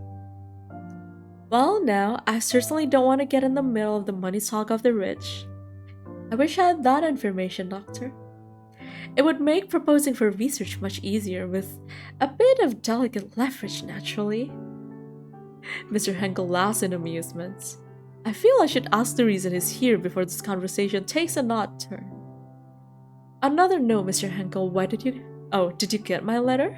Is that the real reason you dropped by? Upon recalling that I asked Oz to insert the letter into his mailbox only this afternoon, I'm about to retract these questions. Unexpectedly, though, he bows his head in assent. Your words have always had this immersive impact on me. Perhaps that is why you are such an effective educator. Oh, thank you! Whenever I encounter your written language, I long to hear it spoken post-haste. Are you putting a spell on your letters by any chance? I think you're the one with all the spells, Mr. Henkel. Your muffins, for one, have always been successful in getting mini-skirts down. Oh dear, you two are making me blush. She just asked if you got the letter, my man. I know. I suppose it's time I take my leave and let you both be. I'm due somewhere shortly, anyhow. Oh no, that might not be necessary. I can't stay long either. Mr. Henkel lapses into silence as he continues staring into my eyes. It's difficult to maintain eye contact with him, but even harder to look away. I wonder what I should do. I ought to discuss the case, but both of them seem to be in a hurry. Should I tell Mr. Henkel to return another day since I have an important conversation with Dr. Rayford right away? Or should I dismiss the chemist and meet with my patron now? There are benefits to either choice. Soliciting Dr. Rayford's opinions on the case may be a good idea. She could share more insight on the chemistry side of the case. Her parents own a successful company that produces powder makeup in evidence. She would also know the social happenings among the wealthy elites. On the other hand, Mr. Henkel is also a viable candidate for an interview. His connections within high society knows no bounds. Everybody seems to know him one way or another. He might know things Dr. Rayford doesn't. Since he has been funding my research for a long time, he's also more familiar with fairy topics. Whom should I interview? Oh, this is a tough choice. Oh, it's a tough choice. It's definitely a tough choice. Yuri or head round? Hey, all the rounds are possible here. I feel like they're not human, both of them. Does he have a normal amount of hands? I actually can't tell. It would be really funny if they're all like fairies and they're like funding this poor human. Just to be like, yeah, let's see what she can dig out. I think it would be funny. I think now you're reading too much into it. Jeez. But still, it would be funny for like a couple of like scribe pairs to be like, I think it would be funny if we paid this girl, this professor to like investigate us. Like, you know, it could be entertaining. Alright, oh, this is rough. Definitely, it's just a gut feeling. Kutop as we call it. Is this... Can I save here? I am safe scumming for now, maybe. I am safe scumming. Wait, let me try to recall the case. So some of the missing pieces is like I think we can safely say that one of them is an accident with a changeling kind of situation, but we don't know what happened to the girl who turned to stone. That could be a curse, that could be, you know, if she had beef with anyone, we didn't know that. The High Fae are rivals, right? And they're not like changelings who screw up their transformations, so the figure thing might not apply to them. That is a very good point, actually. That is a very good point. And as for the other lady, we also don't know her beef with we don't know her beef with that factory worker, I think. And she's also getting invited. And another interesting thing that we could figure out is also who the coin belongs to, as well as the makeup composition. Right? Okay. I think we can try both. You know what? I'm copping out. I'm gonna try both. Yeah, I feel like, you know, I kind of want to hear the tea, like if he knows anything about the ladies. Kevin seems appropriate for a scribe, and Oscar does have a cane like a sword, so good feeling. Oh no. Mr. Henkel, would you mind staying for a while? I'd like to discuss something. Not at all. I'd be delighted. I turned back towards the chemist. Dr. Rayford, thanks again for analyzing these samples. Your assistance has been invaluable. Please, don't let me keep you any longer today. You're quite welcome. I'm always happy to help. After bidding Mr. Henkel a swift farewell, Dr. Rayford is out of the door in no time. Whoa, the music stopped. That's a little bit scary. Oh, that scares me. What do you want to talk about, my dear Faeologist? You know what? One thing I would complain about Mr. Detective. Why did he sort this by, like, the cases? Why did he just pile it all into one box and say, good luck figuring out which item is whose? Why? Why did he do that? I don't like that. I have beef with him. Couldn't he have, like, given me, like, separate boxes for each victim or something? Like, why did he put them all into one box and just guess who owns what? Good luck, you know? Like, come on, brother. That's so overworked. You can be overworked, but hey, documentation. This is like if you ask an artist to work on a live 2D model and they don't name their folders and they don't name, like, the layers. Like, come on. This is part of your job. You need to be organized. Documentation is gonna be important. You're gonna get your ass kicked when you write in that final report. Gotta be easy to smuggle out of the office. At least put them in a folder or something, right? Well, they came with folders, but they're stray items. That's not with the folders. Like, you could put them in a little bag and, like, pin it with a paper clip or something, right? Why was Theo getting so much flack? What can I say? He could have made this easier for me, but no, he's just like, okay, good luck, have fun, figure out whoever, like, who belongs, whose items belongs to who. Like, come on. At least we're not making pop songs about them. Okay, ma'am. Yes, ma'am. Ma'am. Yeah. Like, it's fine. If he is working on this case alone, go crazy. You don't have to organize things. It's just if you're giving it to someone else, if you're handing it over, then organize your files, right? Organize your files, put them in groups if necessary. We don't need this nonsense. I'm sorry, Theo, but do better. Do better. Okay. I am done. I am done roasting Theo. Let's get back to this. He was rushed as is. What? How long does it take to pin a little thingies together? Like, pin the invitation to the papers for the victim. Put it all in the folder. Make me open the folder and see which item belongs to who. Come on. Come on, Theo. Alright. I just chose a large box in my desk. It's a box of evidence for a multiple murder case. Is it from Detective Krause? It is indeed. He brought it to me this morning. You haven't seen the detective in months, have you? How'd that visit go? There's no option for he annoys me a little bit. Theo, enjoy. I am jealous. Look, don't get me wrong. I love him. I love his little banter. Sometimes the people are, like, most annoy me the most, okay? Like, I say this with love and affection in my heart. I need him to be better. I need his character development. Yeah. Annoying, positive, exactly. He's annoying, affectionate, exactly. Yes, you guys get me.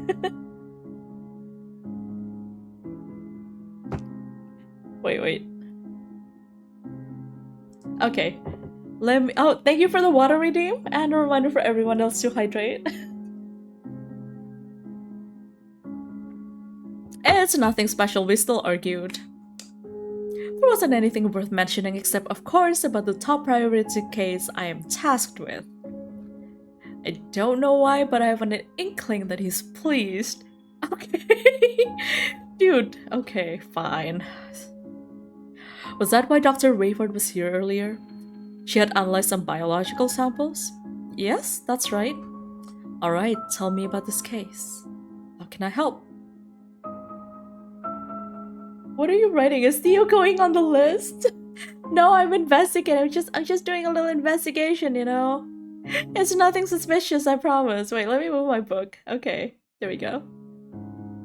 After binding my patron to secrecy, I rattle off to the basic facts of the homicides. I believe I might have heard a bit about this case.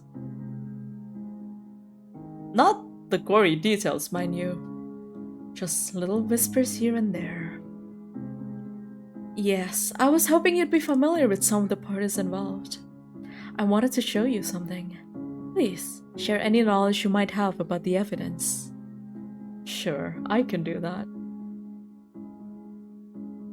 Can we just give it to him? This is a photograph of Mrs. Woolridge's family. All the faces here are familiar to me. I must express my deepest sympathies when I see them in the Leo Scala. Can you tell me more about the people in this picture? The Woolridges are perhaps one of the most prominent and powerful families in the city. The victim's father was in the running to be the richest in the world until he decided to devote much of his wealth to lavish charitable endeavors. This elderly woman is the victim's stepmother, a beautiful socialite for whom the victim's father divorced her biological mother. The younger man is the victim's stepbrother. So it was a divorce. And both the kid and the dad are blessed by a scribe fairy. Are you guys seeing what I'm putting down here? Okay. And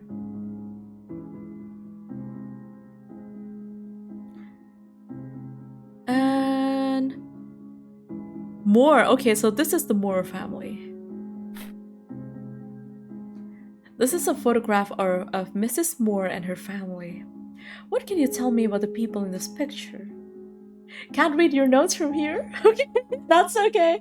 That's okay. We'll see if my conjecture is proven correct or incorrect. I believe this elderly couple is her adoptive parents. I've never really talked to them, but I hear they're kind, wonderful people. Biologically, Madame Moore was born as a so-called miracle baby to a wealthy parents of advanced age.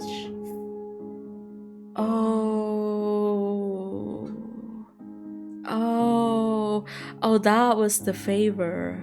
That was the favor, was it not? When they passed away, she had no other family members by blood.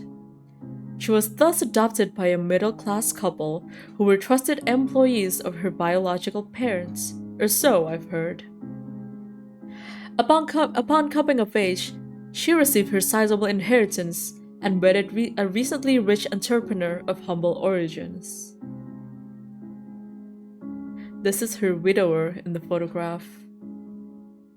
He's said to be extremely close to his parents-in-law.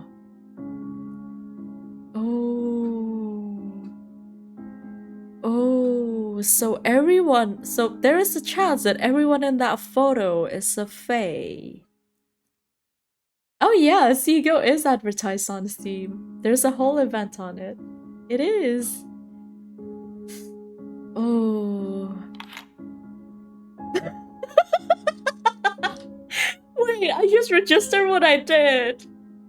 My wife, this is very bold of you. Not like that. Not like that. Oh no. Are you sure you want to be bound to me forever? Says you asking that question knowing full well this ring isn't mine.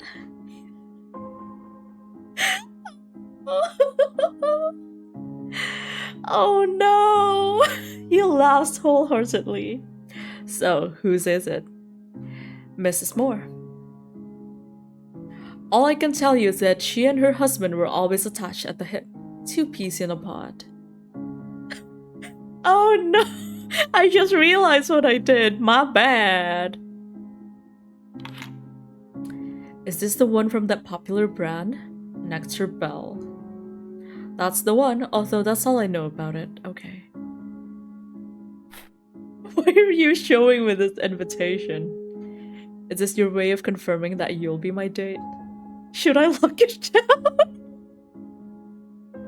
Sure. Yeah, let's do it. Perfect, I'll pick you up here tomorrow. Okay, that's not what I meant to do. But fine, that's fine. What is this? Lab report?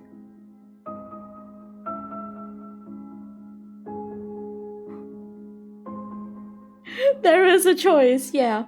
UI question that's been bothering me. Does text ever go 2 or 3 lines in that box? I don't think it has. And I think that it's been specifically like written so that it doesn't go over that, because I know I do that on purpose. How terrible. I knew Madame Woolridge. As you undoubtedly know, her family hosts the biggest city charity event every year. They tell me the fundraiser will be moving forward despite the tragedy in the family. According to my sources, she loved that event dearly and definitely would have wanted it to proceed. But such small font and wasted space then. Oh, that is a very good point. I will say I can't see it going more than 2, 3 lines though in this kind of space, especially with the line distance, but yeah. Might be a system hard limit too. RenPy has that unless you change it from the system code. I believe this is not actually made in RenPy. I believe that this was made using Unity, if I'm not mistaken. I think all of Mushroommallow's games are made using Unity. At least as far as I can remember, I might be mistaken, but at least Okami, and Dathan Faeology, I remember seeing a Unity logo on there, so it might be Unity. Just wish it allowed itself 2 lines and slightly bigger font for readability. Yeah, I do wish it had a, bigger font, definitely. Knowing this woman as I did, I doubt it. If it would help, however, I heard several elites are members of a clandestine occult group. I only heard the name, the Golden Dawn. Hardly anyone knows its existence. But you do have your way of knowing, don't you?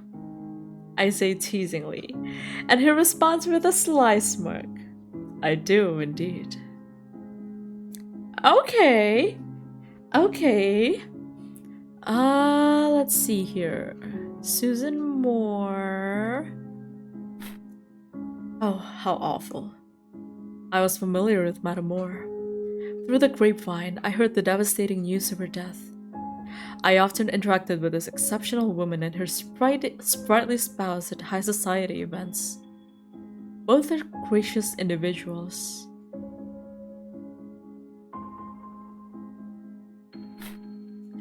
Did you know this woman?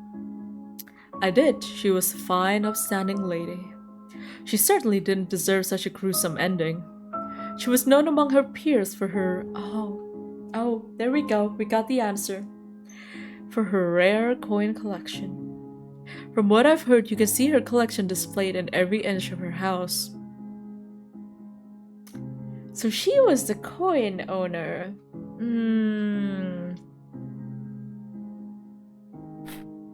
Are you familiar with this girl? No, I've never seen her before. Whoever this girl is, I express my sincerest condolences. This is the first time Mr. Henkel and I are talking about something this gruesome, even though I've known him for a long time. Yet, as he spoke his condolences while seeing people's corpses' photographs, his face remained blank as if the words never reached his expression. His eyes didn't even flinch. How odd. I wonder if this lack of empathy is just a trait of being in the upper class. I'm sorry, that is kind of funny. Okay. Oh, I see. This is interesting indeed. I can see why the detective came to you with this case. Wait, I can't even look at the blood samples. Okay. Wait, chat, give me a moment. Need to do something real quick.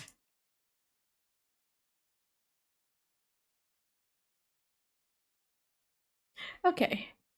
Sorry, had to do a little thingy. Wait. Let me fix my setup. I knocked it out. Not in a good way. Not in knocked it out of the park kind of situation. Okay. Did we ask everything already? Oh, he knows about it. Okay. Isn't this a parasitic fae? Are they the ones killing the poor ladies? I'm rather surprised that he is able to identify a fae with just one look. You know what? You know what? Maybe King has a point. Maybe King has a point about some people among us being fae. I don't know. This is a little sussy, I will say. This is a little suspicious. How are you identifying the fae with just one look? Aren't you just some rich guy? And I'm a little uncomfortable with the fact that he's wearing completely blue and he has blue eyes. It's like, okay, interesting blue theme color. I suppose he did read everything from my research reports. That could be an explanation too. I might be a little too hasty here, I don't know. I think that is everything, right? Oh, I can read the lab report? No?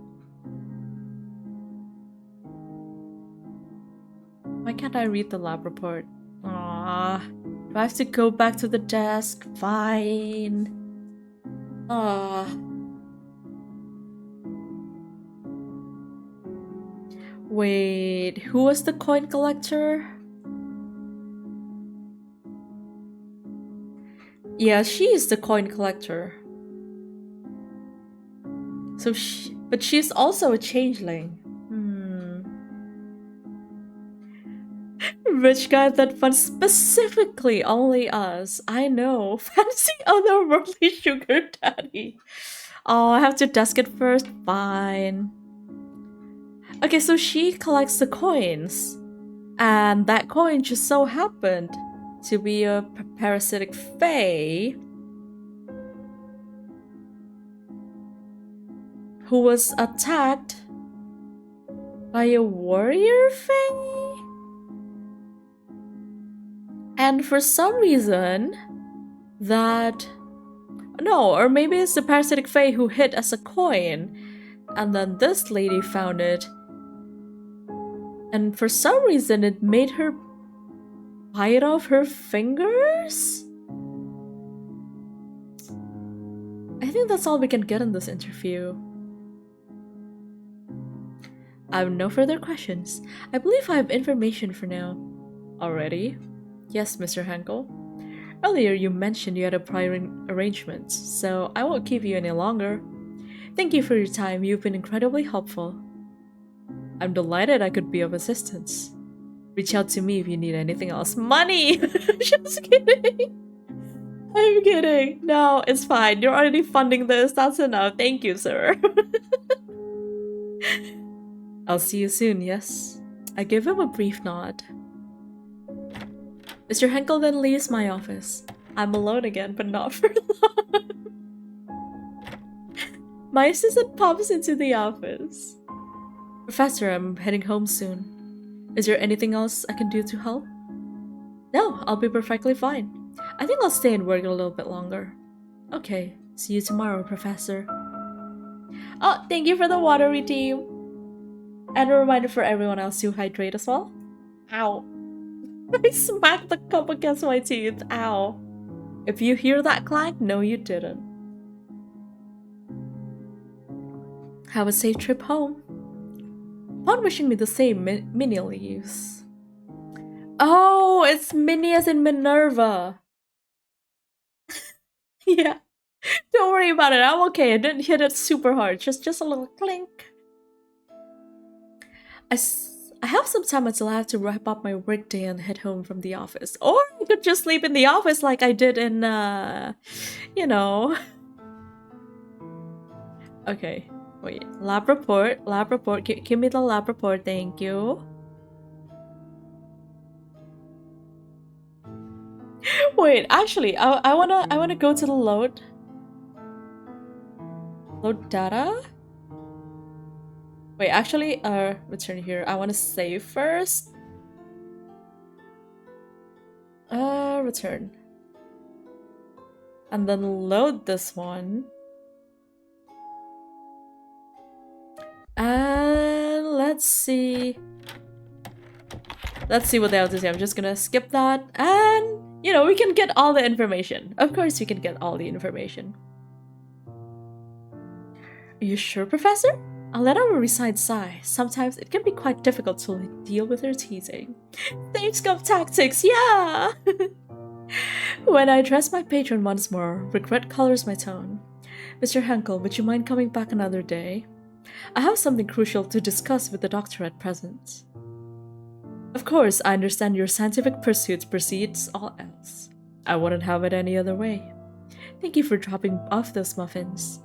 He only replies with a smile. I'll see you soon, alright? As soon as possible, I promise. Mr. Henkel and Dr. Rayford exchange brief goodbyes. My patron then departs. I'm alone with the chemist again. Doctor, I might need your further assistance regarding the blood samples and also something more pressing. So it is true, you are working with the police. I suppose Detective Krause consulted me this morning about an ongoing criminal case. Oh, do I sense some old flame flickering back to life? Your eyes are tricking you, Doctor. It has been ashes for a long time now, nothing has changed. There's a hint of disbelief in her eyes, but I won't indulge in her playful teasing as there is a more important matter at hand. I clear my throat. So, I would also like to ask you for information, as you may be acquainted with some of the victims and their friends and families. Alright, I'll be happy to answer any questions you might have. Thank you, though I do need your sworn secrecy in this. Of course, I'm adept at keeping secrets, you need not worry. The samples I analyzed are part of evidence for this case, right? That's right. Let us begin. Interesting. Okay. Give us the blood report. I've done my best to put all the details here, although I may have missed something regarding the curious blood sample. Okay, she didn't tell me anything. Ah, yes, the most intriguing piece of evidence. It's weird, isn't it, that it doesn't contain iron at all, even though it looks just like human blood. Not to mention a high percentage of phosphorus. Okay. Would you let me know if it ended up being a fairy after all? Only if I'm allowed. Is there any insight from chemistry as to why there would be no iron in red-colored blood? Sadly, no. I'm just as puzzled myself. So, this is Edna's blood, and this is Mary Hatcher. I found traces of arsenic in this blood sample. Yeah. Ara.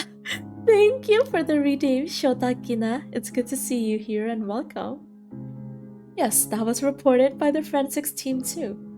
I should probably introduce the game, but this is Death and Faeology. It is an investigative visual novel by Mushroomallow. This is the demo.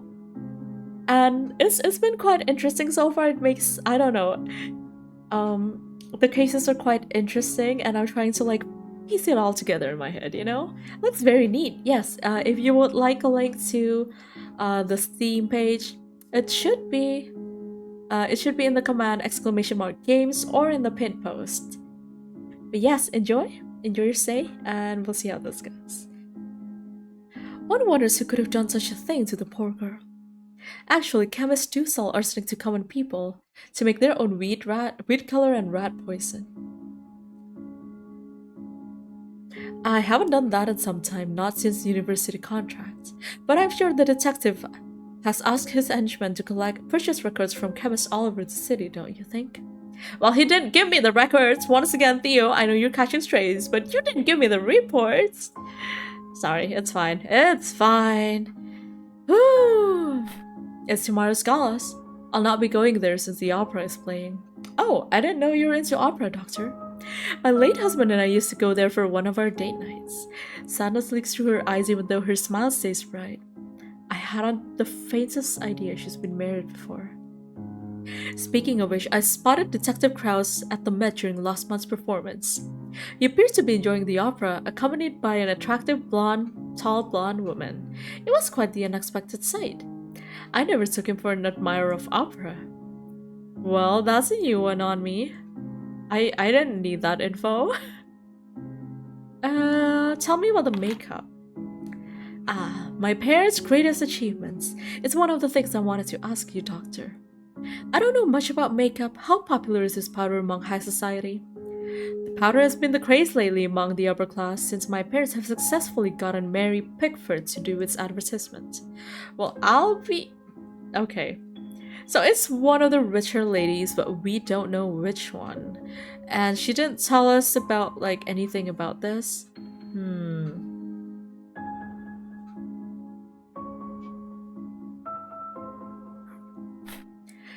There's no sound to be heard as she stares at the photographs for a little while. I wonder if it's too much for her. Is this Miss Woolridge? It's a little difficult to recognize her because of the... Well... She speaks with her usual sunny lilt, which is quite surprising. I guess she's got a strong stomach. Well, she is a chemist. I'm sure she's seen plenty of, interesting things before. Yes, you're correct. What do you know of her? Everyone knows her and her family, that's pretty sure. They're one of the richest in the city, the elites of the elites. Accordingly, their circle consists of only very few selected people, such as your patron, I imagine.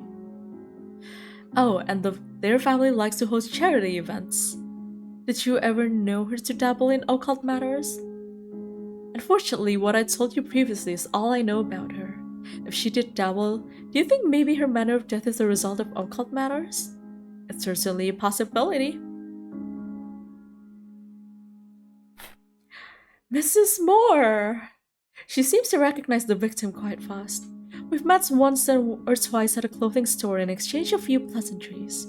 Occasionally, I would see her and her husband at various dinner parties as well. They were a lovely couple. Oh yes, I know her, although I can't seem to recall her name. Miss Niblet. That's right! I saw her quite often at the auction, only going for rare coins. As usual, the winning bid was hers.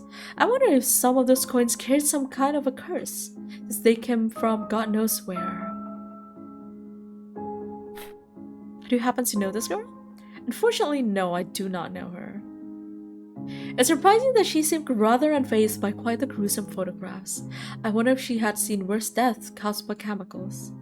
Although if I had seen worse, I doubt I could muster such cheer. I never realized this peculiar side of her. This is a family photograph of the Woolridges. Ah yes, it was everywhere in the papers when her father married the famous and one of the most beautiful socialites. The other man here is Mrs. Woolridge's stepbrother. Do you know anything about these people? Aside from being fabulously wealthy and well-known, not particularly. Interesting. Mrs. Moore and her family, can you tell me about what you know of them? Well, I've heard that Mrs. Moore's biological parents passed away. She was adopted by her parents' trusted employees for whom she received a lot of love. These employees couldn't have children, you see. Her biological parents left her substantial inheritance which she received when she came of age. Then she was married out of love to a wealthy entrepreneur. They were hand in hand wherever they went. It's a sad thing, her luck seemed to slip away just when she needed it most. Dr. Rayford seems to know more about Mrs. Moore than she let on earlier. While she sounds quite sympathetic, I can somehow sense a hint of jealousy in her voice. Ooh, okay. Should I give her that? A dead bug? Is this part of the evidence? Okay, she has nothing to say about that. Oh, that's fine. My, are you proposing to me, Professor? I'm afraid my heart still belongs to my late husband. I can hear the sorrow seeping through her peppy voice. Oh, you... Not quite, sadly. No! No, we got rejected. Quietly, I slipped the ring back into the box. Okay, I think there's nothing else. I think there's nothing else that I can ask. I would actually return the first save. No, second save. Just because I feel like there's a little bit more information there. Yeah, we got all the info. Okay. This. I think that's all, right?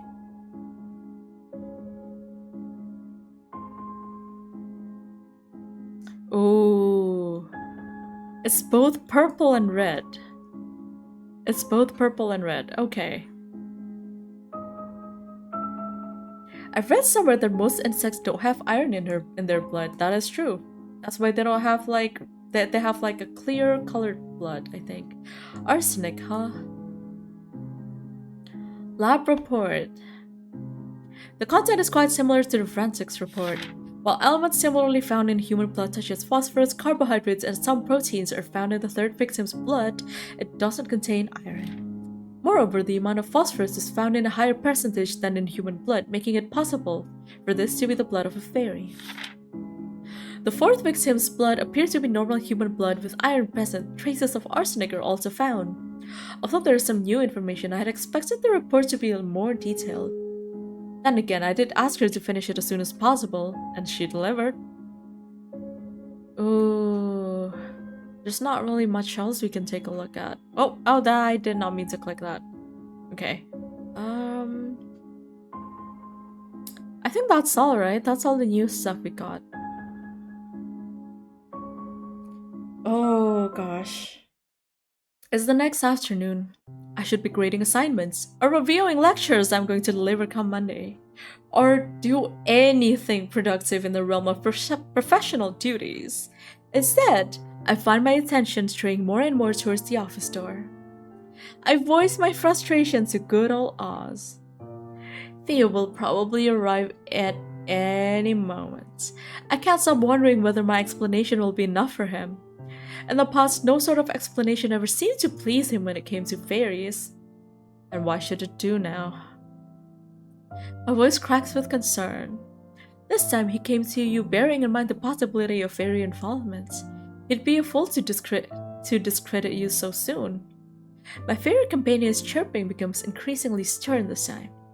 But you need to get yourself together. Oh my god, my fairy is telling me to get myself together. You must remain steadfast and strong when facing the detective. Don't permit your voice to falter when presenting to your findings. I feel like Oz is a bit of a girl's girl, you know? Like, you're meeting your ex. Don't be stupid. Don't be crazy. I know I can't let myself unravel at this point. It's just that he's never solicited my opinion in quite this manner. He never asked for your opinion all the time you've been dating. Why are you dating then? Oz, you better not fall for your ex again. Oz is very funny. Professional insight, no less. All the more reason to be as calm as you can be. Maintaining your composure is essential to delivering persuasive arguments. But no matter what happens, at least you know you tried. At the end of the day, it's the one who needs to solve the case. You're right, of course you are. I'm not a detective, I'm simply a professor sharing my perspective. Thank you, Oz, for always talking me over the ledge. Talk of the devil and the devil will come. Just then, somebody knocks on my door. That's my cue to sail past your window ledge. Best of luck! You're just gonna leave me? I whisper a hurried goodbye to my fairy friend. I'll see you tonight, Oz. Once Oz has flown out, I direct my attention towards the door. Come in.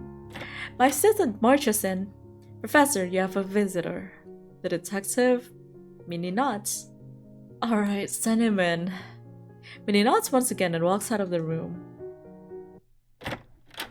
Theo paces around a little bit after strolling in. He appears quite distracted. He finally stops and opens his mouth. So, what have you learned? I take a deep breath. Here it goes. Oh god, I am nervous. I have to present my findings to perhaps the most sought-after detective in the police force. Theo investigates cases right where the crime scenes unfolded. He's agonizingly familiar with the grit and grime of the city's darkest recesses. Meanwhile, as a professor, my expertise primarily revolves around the nebulous, the theoretical. I must do my best to stay calm and collected, just as Oz suggested. I've read the case files. Victims' odd behavior shortly before their death could be due to hypnotic spells from fairies. The fourth victim went to the police station, but before she said anything, it seems she saw something that scared her away. What if she saw something not human? And the manner of death? He interrupts me before I can finish. I have no time for assumptions. Just let me finish! Brother, just let me finish, okay? The papers telephoned our department this morning. They said they found out about some of these deaths. Oh, so that's why he looks agitated. The chief is preparing a statement for tomorrow regarding this, so I'll just cut to the chase. Is there fairy involvement? Yeah. Yeah, I will say there is. Probably, right? I'm certain of it. I can tell his interest is piqued. However, I'd like to first lay out the basics since I'm pretty sure you've discarded the things I've told you in the past. He grumbles in as if in admission of my statement. So far, we've identified 3 classes of fairies: warrior, scribe, and parasitic fae. Warriors have strong offensive magic, scribes' magic tend to be defensive, and parasitic magic is, well, parasitic. We Faeologists have developed a tool called Blacklight to detect traces of Fae magic. It can even be detected through photographs if the magic is especially strong. Warrior magic glows red, scribe blue, and parasitic purple. I found that seemingly fairies of one specific class are hidden behind this. Which one is the culprit? Oh.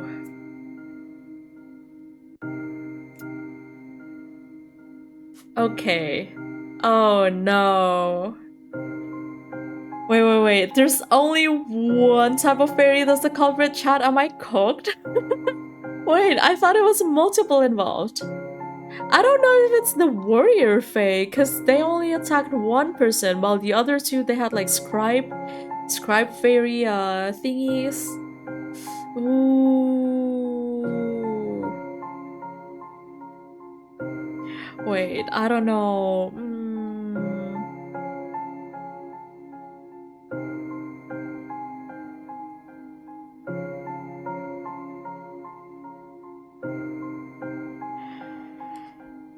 Oh, which one do you think it is, chat? Wait, let me switch my window so I can see chat at the same time. Oh boy. Okay. I'd say parasitic. I don't think it's parasitic because they seem more like the victims here, because 3 of them are changelings, and I wonder if they got killed because they were changelings. I didn't count how many colors. That's fine. I definitely think it's not the parasitic. And the warrior, we only have 1 case of them. Well, 2 cases of them attacking. Right? I think. Ooh. Oh.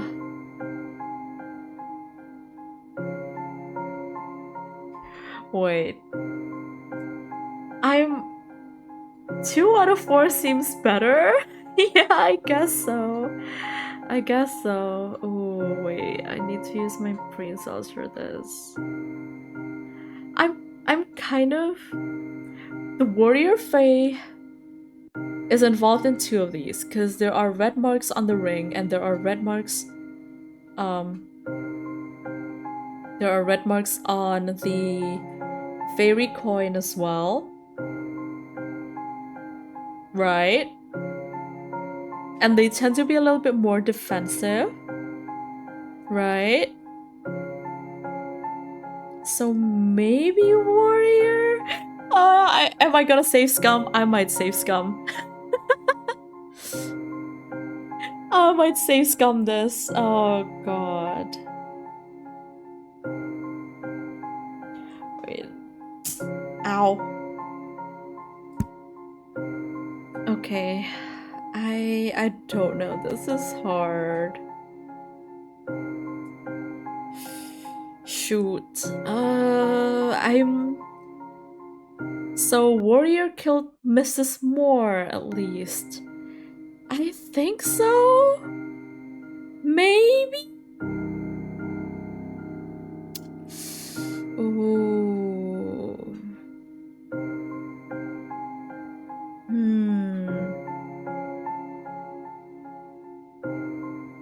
It might be warrior? Yeah, she has the ring. Wait, was the coin Mrs. Moore? Was the coin not the 3rd lady who was like chewing her hands? That is 2 different people, right? I think it might be the warrior fae, because that's 2 out of 3. Right?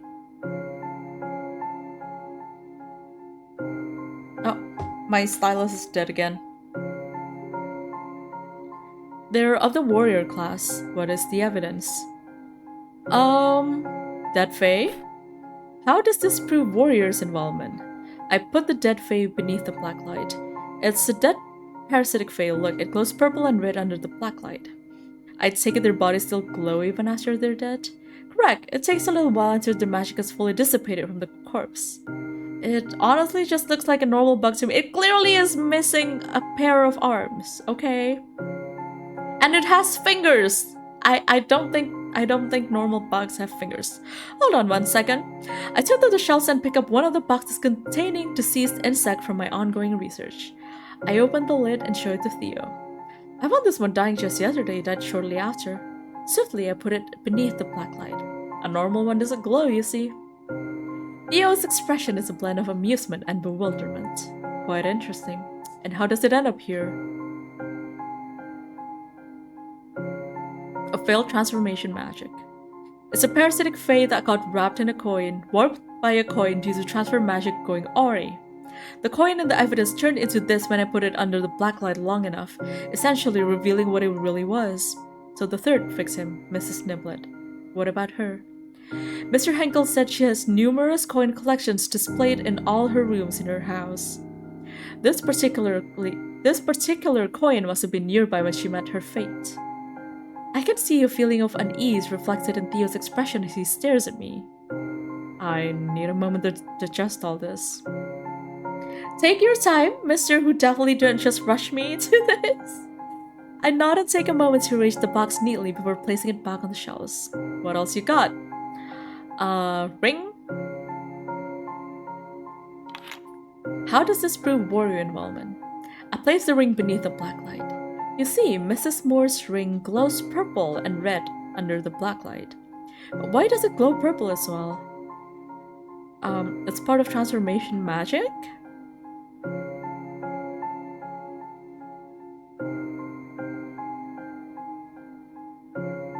That is because the ring is part of transformation magic.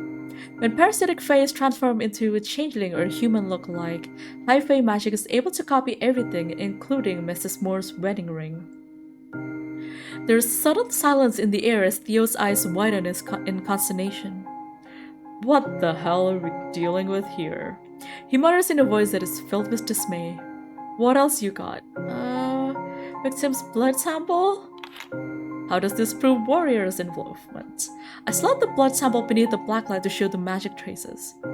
You see, there's a glow of purple and red under the black light. How do the purple traces of parasitic magicus used to have a part in this?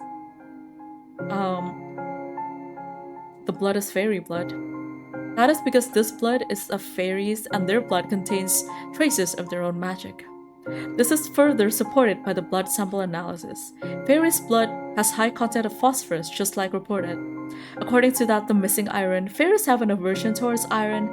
They don't have it in their blood. They can still, however, withstand the iron in human blood. That's why some parasitic fae likes to drink our blood. As I ramble on, Theo listens intently with a slight surprised look on his face every time I start a new sentence. To be honest, I'm out of words at the moment. There appears to be strong evidence pointing towards warriors' involvement. Based on what you've shown me, parasitic fairies are one way or another connected to the manner of killing. But you also haven't told me how the warrior fairies killed the victims. Give it to me straight. How do you figure the murders were carried out? Replace the victims with changeling and killed the changelings with ossification and hallucination spells. Oh no! I don't think they replaced it with changelings. But maybe they did because they were blessed by the scribe fairies, right? If they have beef with the scribe fairies, then that would make sense that they replaced the victims with changelings, right?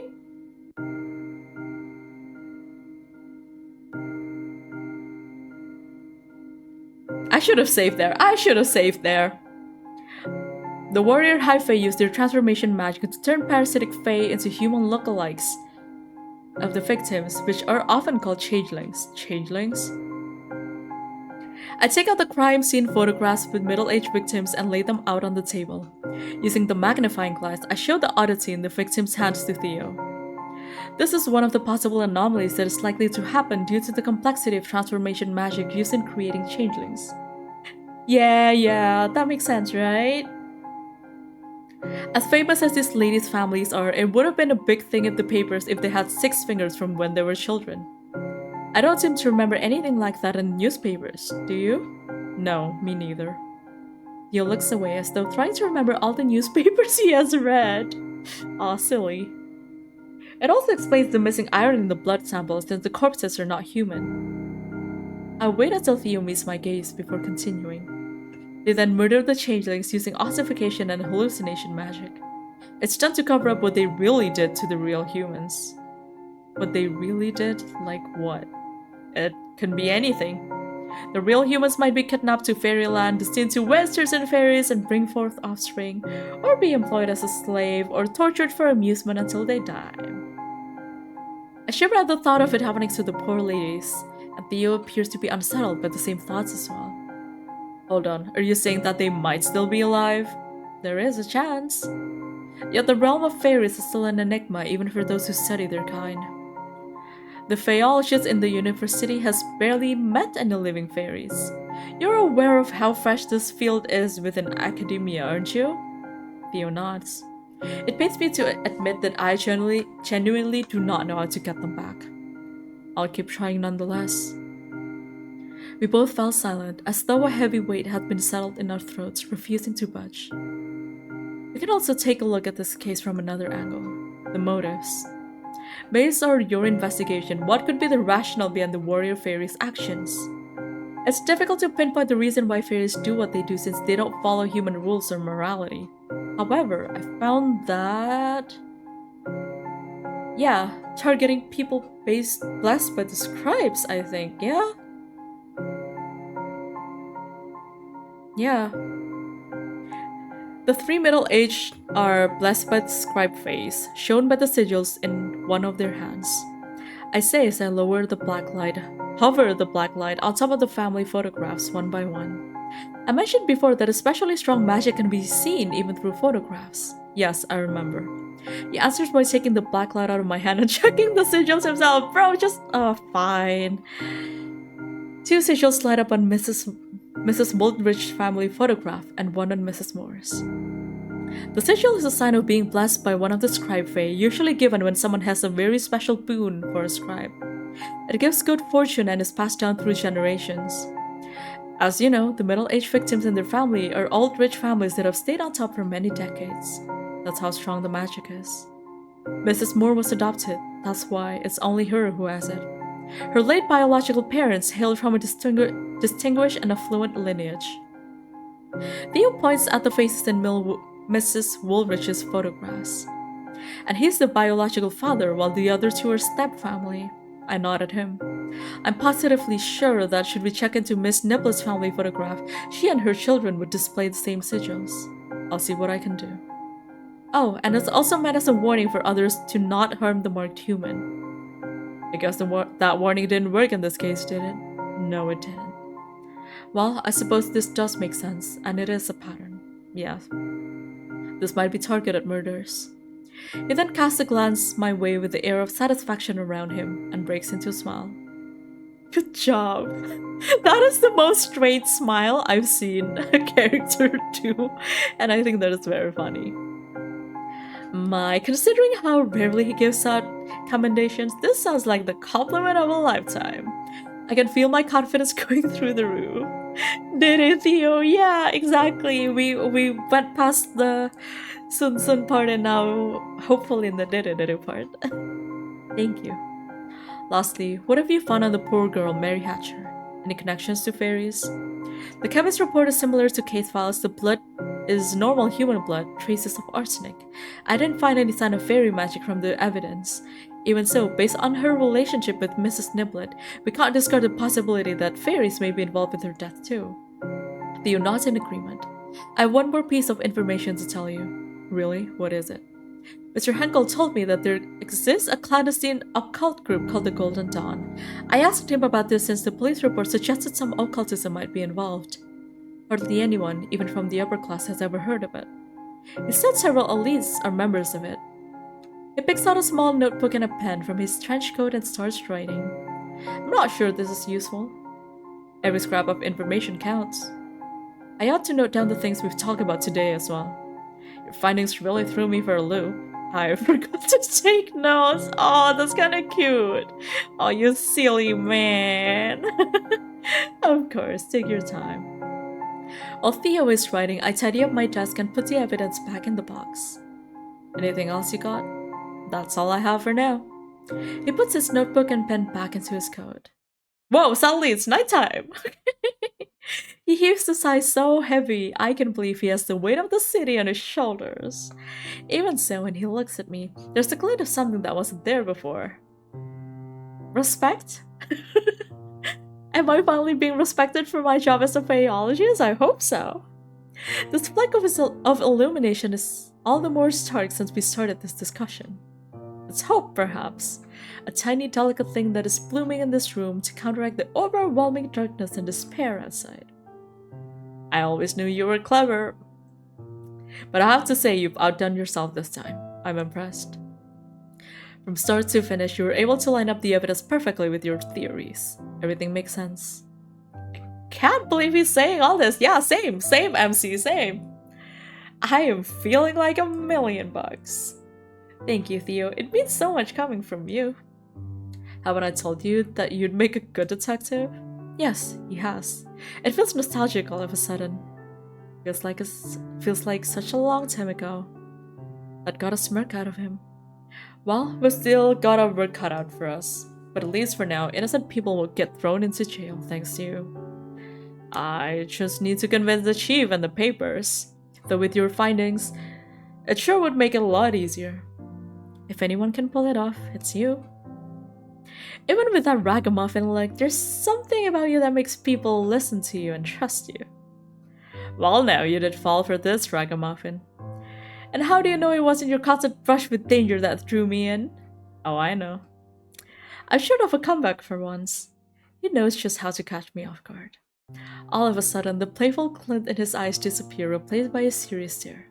Listen, I might have to bring up your name in my report. I can't predict how the papers will handle this, but it's possible they'll mention you in Faeology. The flirting, yeah. Oh no. Oz is gonna be so disappointed in me. This is good for your field, of course, but it could draw unwanted dangerous attention your way. I'll be fine, Theo. I can protect myself. That's what the field needs. Indeed, you're more than capable of taking care of yourself. I know that very well.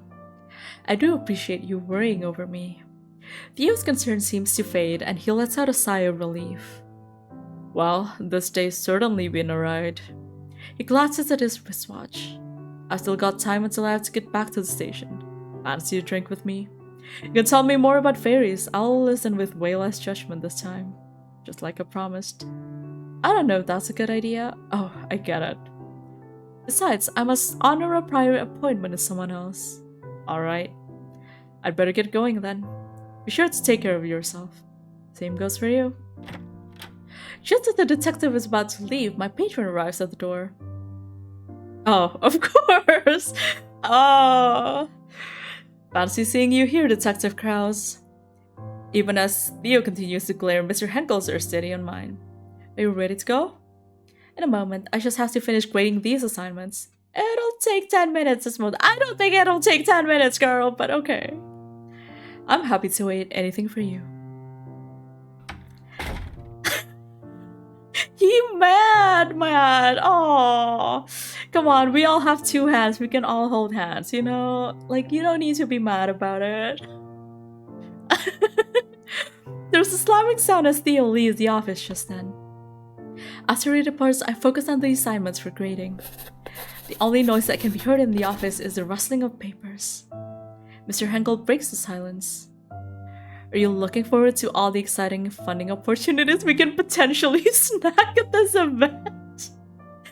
I'm not looking forward to rattling my cannon waiting for coins to drop. You know I'd never let you beg. As long as you're with me, you'll get things done with dignity. You know what I'm most excited to see? Or taste, rather? What? The free-flowing champagne. The fundraiser will have that, right? Of course, that's given. I have a lot to celebrate tonight. Oh? You have to tell me everything as soon as possible. I will. I promise. Nice! A CG! Cool! Champagne! Yippee! Okay, that's ending too. Mhm. I guess that would be the end of the demo.